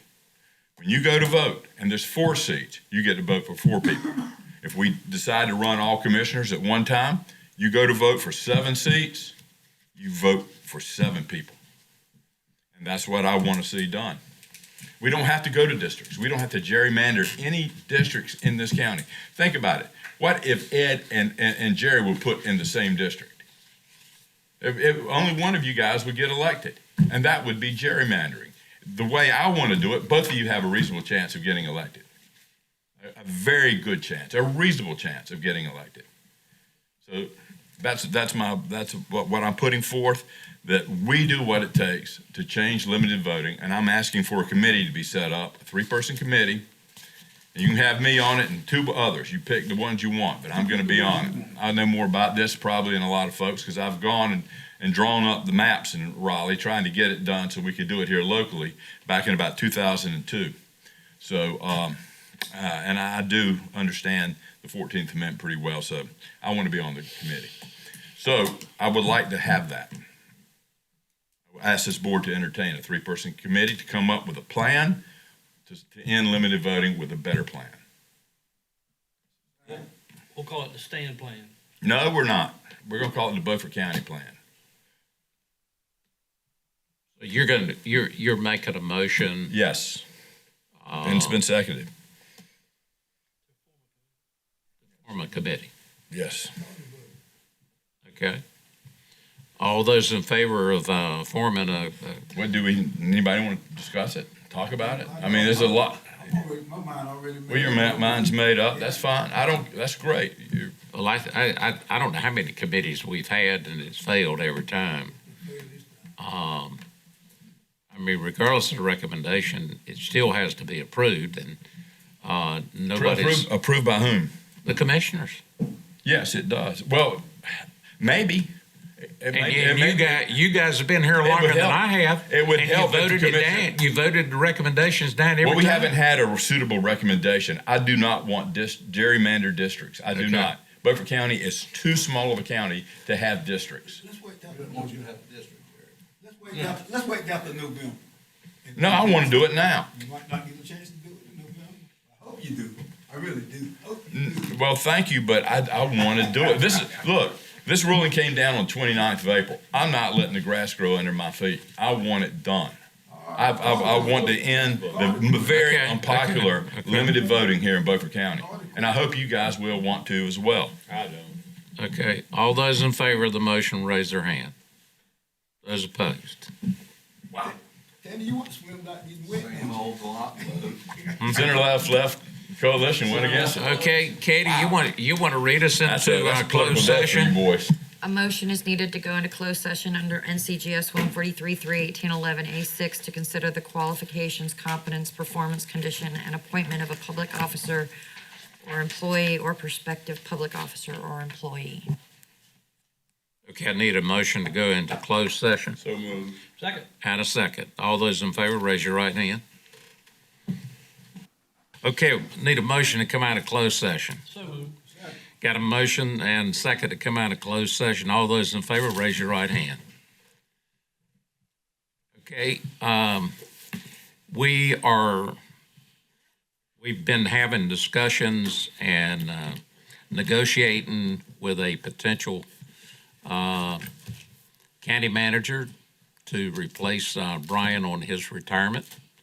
And we have been negotiating right down to within the last week. And so we're at the point where we need to either say yes or no on the agreement. So I would entertain a motion to move forward with the employment agreement. I'll make that motion.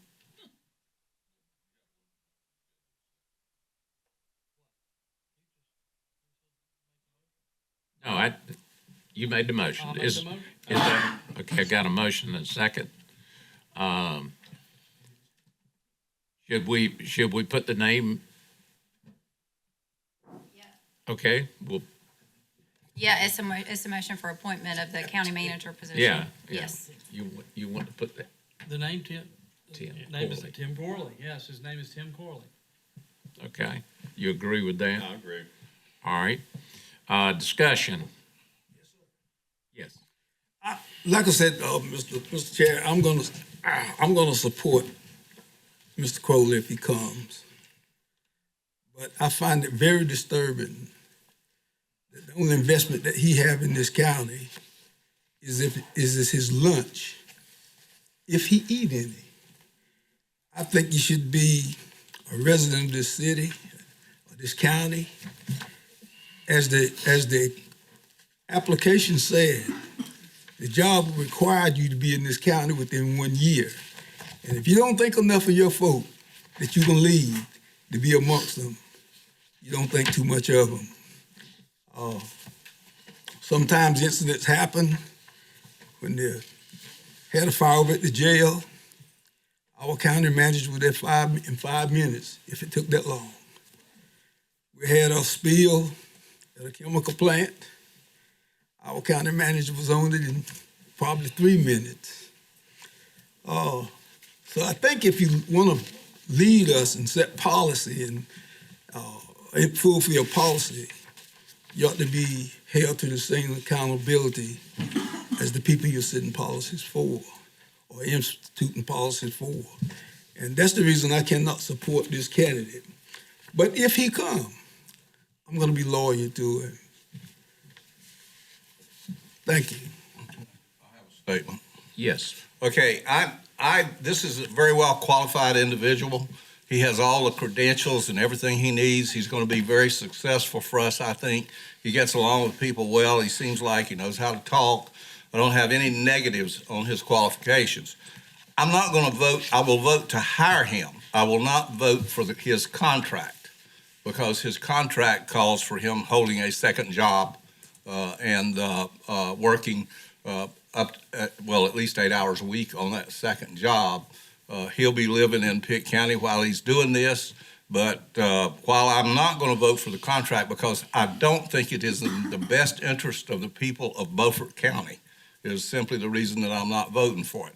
However, I intend to support him enthusiastically. I'm not going to be backward about this thing or backbiting about this thing when he comes here to work because I think he is very well qualified to do the work, and I look forward to working with him. I just can't, in the interest of the taxpayers of Beaufort County, vote for the contract of this type. I'd like to make a statement as well. I like the man. He's intelligent. I like that. We need a smart county manager, and I will work with him, and I will enjoy being there, working with him, and help him see the conservative light that I try to imbue upon you guys every once in a while, and unsuccessfully, I might add. But I'll vote for the man, as Hood said, but I'm not going to vote for the contract. There's a lot of issues I was willing to negotiate on, and there's one or two I just can't I just can't go for. It's a good, it's a hefty contract, and I think he will deserve it. I hope he will deserve it, but I'm having trouble with it. To the end of what I'm talking about and other commissioners, would it be advisable for us to break this vote into two parts? One part to hire him and one part for his contract? We can't, if they're joined, then they can't be separated. It would be my position that the employment agreement is what puts him in that position. Okay, I understand. Thank you. Other comments? Yeah. One. Well, at least Tim knows we care. So, that's something. Okay, I would like to say this, is that, one of the things we've tried to do is we've tried to find somebody with a lot of experience in city and county government, and Tim is that person. If my math is right, it's 27 years of experience. He's well qualified. We wanted to make sure that we picked somebody that was good with our stakeholders. And when I talk about stakeholders, I'm talking about our employees as one of them. And I'm talking about our taxpayers being one. And then I'm also talking about the board as being one of the stakeholders. He is a people person, and I think he'll get along well with contacts that he has. And I've used this illustration as I think he's another Brian Alligood. I don't mean that in a wrong way. I mean, I think everybody's got their own individuals, but Brian has been very special and has done a lot of great things for us. And we're looking forward to our new county manager being able to do the same thing. So I'm going to support the agreement, employment agreement. Yes, and we had like 41 applicants come through all over the country, and I picked him out, and I told my wife, this is the guy. So I'm really glad to see that he is. I think we've got plenty of time. If it doesn't work out, that he sees that he's spending more time over here than at home, we certainly got time for him to make that change in a year. I'd like, he's got kids. The kids go to school, active in sports and stuff, and that's why I voted. I'm okay with him living in Greenville. That's a big. I think he can get to work quicker than if he were to have to worry about moving a house and everything to Beaufort County. I got no problem with him working. I say it all the time, and I know we're certainly paying him more than most of us will ever make, but I say it in Beaufort County that a lot of times we have to work 4 jobs to make it work here in Beaufort County. I know I do. And so if he has a little side job, I got no problem with that. So I plan to vote for him. Since everybody's talking about where he lives and all that, I got to say this. In this contract, and correct me, counsel, if I'm wrong, it says we will pay for some of his dues to clubs and stuff. I don't think we need to pay for a club in Pitt County, or if he went to Pitt County Rotary Club. I don't think we need to pay for it in Pitt County. I think it should be a Rotarian here. We pay his IMAC dues, and I mean, that's fine. I don't have a problem with that either. The only problem I have with this gentleman is, and it's not a problem with him, it's what the application said. You live in this county.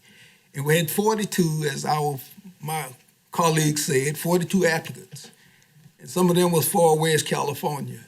If they had the guts and backbone to want to move from California to North Carolina, so be it. But then again, it's not fair to them. If we could have told him you can live in California as long as you fly in here Monday, say to Friday. So that's the reason I'm going to keep the position that I take. I'm not going to change. I'm going to work with him. I'm going to wish him well while he's here. And kind of hard to replace Brian. So whoever said he was close to Brian, he might be, but it's going to be kind of hard to replace Brian. Thank you. Call the vote. Well, I think we need to correct. We started out with 70 applications, I think it was 70. And then we narrowed them down, and we were going to interview 4, and one of those dropped out and took another job, and so we actually interviewed 3 people. I learned a long time ago that if you got the right person, and even if they had to live in another county and have to drive in, that's not a real problem in my book. I mean, I have to drive 40 minutes to get here, so he's going to be able to beat me here if there's an emergency and the chairman and him has to do something. So I think that goes back to something that's always been there in the past, but I think now with the technology, it's a thing of the past in my book, Ed. But I respect you and what you're saying. I respect what you said too, Mr. Chair, and I'm not arguing this point. Yeah. But since we can work on technology, let's hire him and let him take a computer and stay in Greenville. Let people work home all the time anyway. No. You're. Are you, Amanda? Mr. Chairman, if I may, just to touch on what Commissioner Booth said, it is a Beaufort County Civic Club. Good. It's Yeah. limited. Thank you. All right. Any other comments? All right. I'll entertain a motion. Oh, they already got the motion. I'm sorry. Okay, and a second. All those in favor of the employment, offering the employment agreement contract to hire Tim Corley, raise your right hand. Those opposed? Mr. Chairman, I want my 2 minutes and then we can adjourn, unless we have something else to go. I think you've had more than 2 minutes tonight already. Is it going to be a compliment? Is it going to be a compliment? I'm not, you can't judge me. What are you trying to judge me Give us a for? compliment. Why don't you just do your job? Compliment us. Chairman's taking his 2 minutes right now. Stop trying to dictate. Okay, I'm gonna read this little statement, and I'll give it to the clerk when I finish it. I will not be in attendance at the budget workshops on May the 14th or May the 21st. My presence seems to be of little consequence because 4 members of this board have voted to approve the budget as presented by the manager during the past 8 to 10 years. My presence is of little consequence in affecting the level of spending. I will not be in attendance for the meeting on Thursday, May the 21st, because I asked that we not schedule a work session on that date because the Conservative Club, of which I am the chairman, meets every third Thursday of the month, and that is the third Thursday. Again, the 4-member voting cabal will approve the budget as presented with very little change. Final paragraph. I made my effort tonight to serve the taxpayers of Beaufort County by presenting motions to reduce taxes 10% and to return the 7.48% increase that was inappropriately confiscated from taxpayers during the revenue neutral fiasco. This amounts to $7 million of overtaxation. Anyone else? What I want to say is just this, very simply. Limited voting is the most dishonorable way of voting and giving representation to a self-governed society here in Beaufort County. It is despised by everybody I talk to that is my constituent. I obviously have different constituents than you people do. I will say this. We're talking about the white boys too. So I will say this, and I mean this from the bottom of my heart. I will do everything within my power to end limited voting with or without this Board of Commissioners, and it can be done. If you guys want to keep this gerrymandered way of electing commissioners, fine, so be it. But I'm going to do everything I can to change it, and you'll find out you'll have very little power in that regard. And I will not be here Thursday. I'll be with the Labor Commissioner, Luke Farley, at another awards banquet. Well, super. All right. Entertain a motion to adjourn. Second, I'll second that. All in favor, stand up and leave.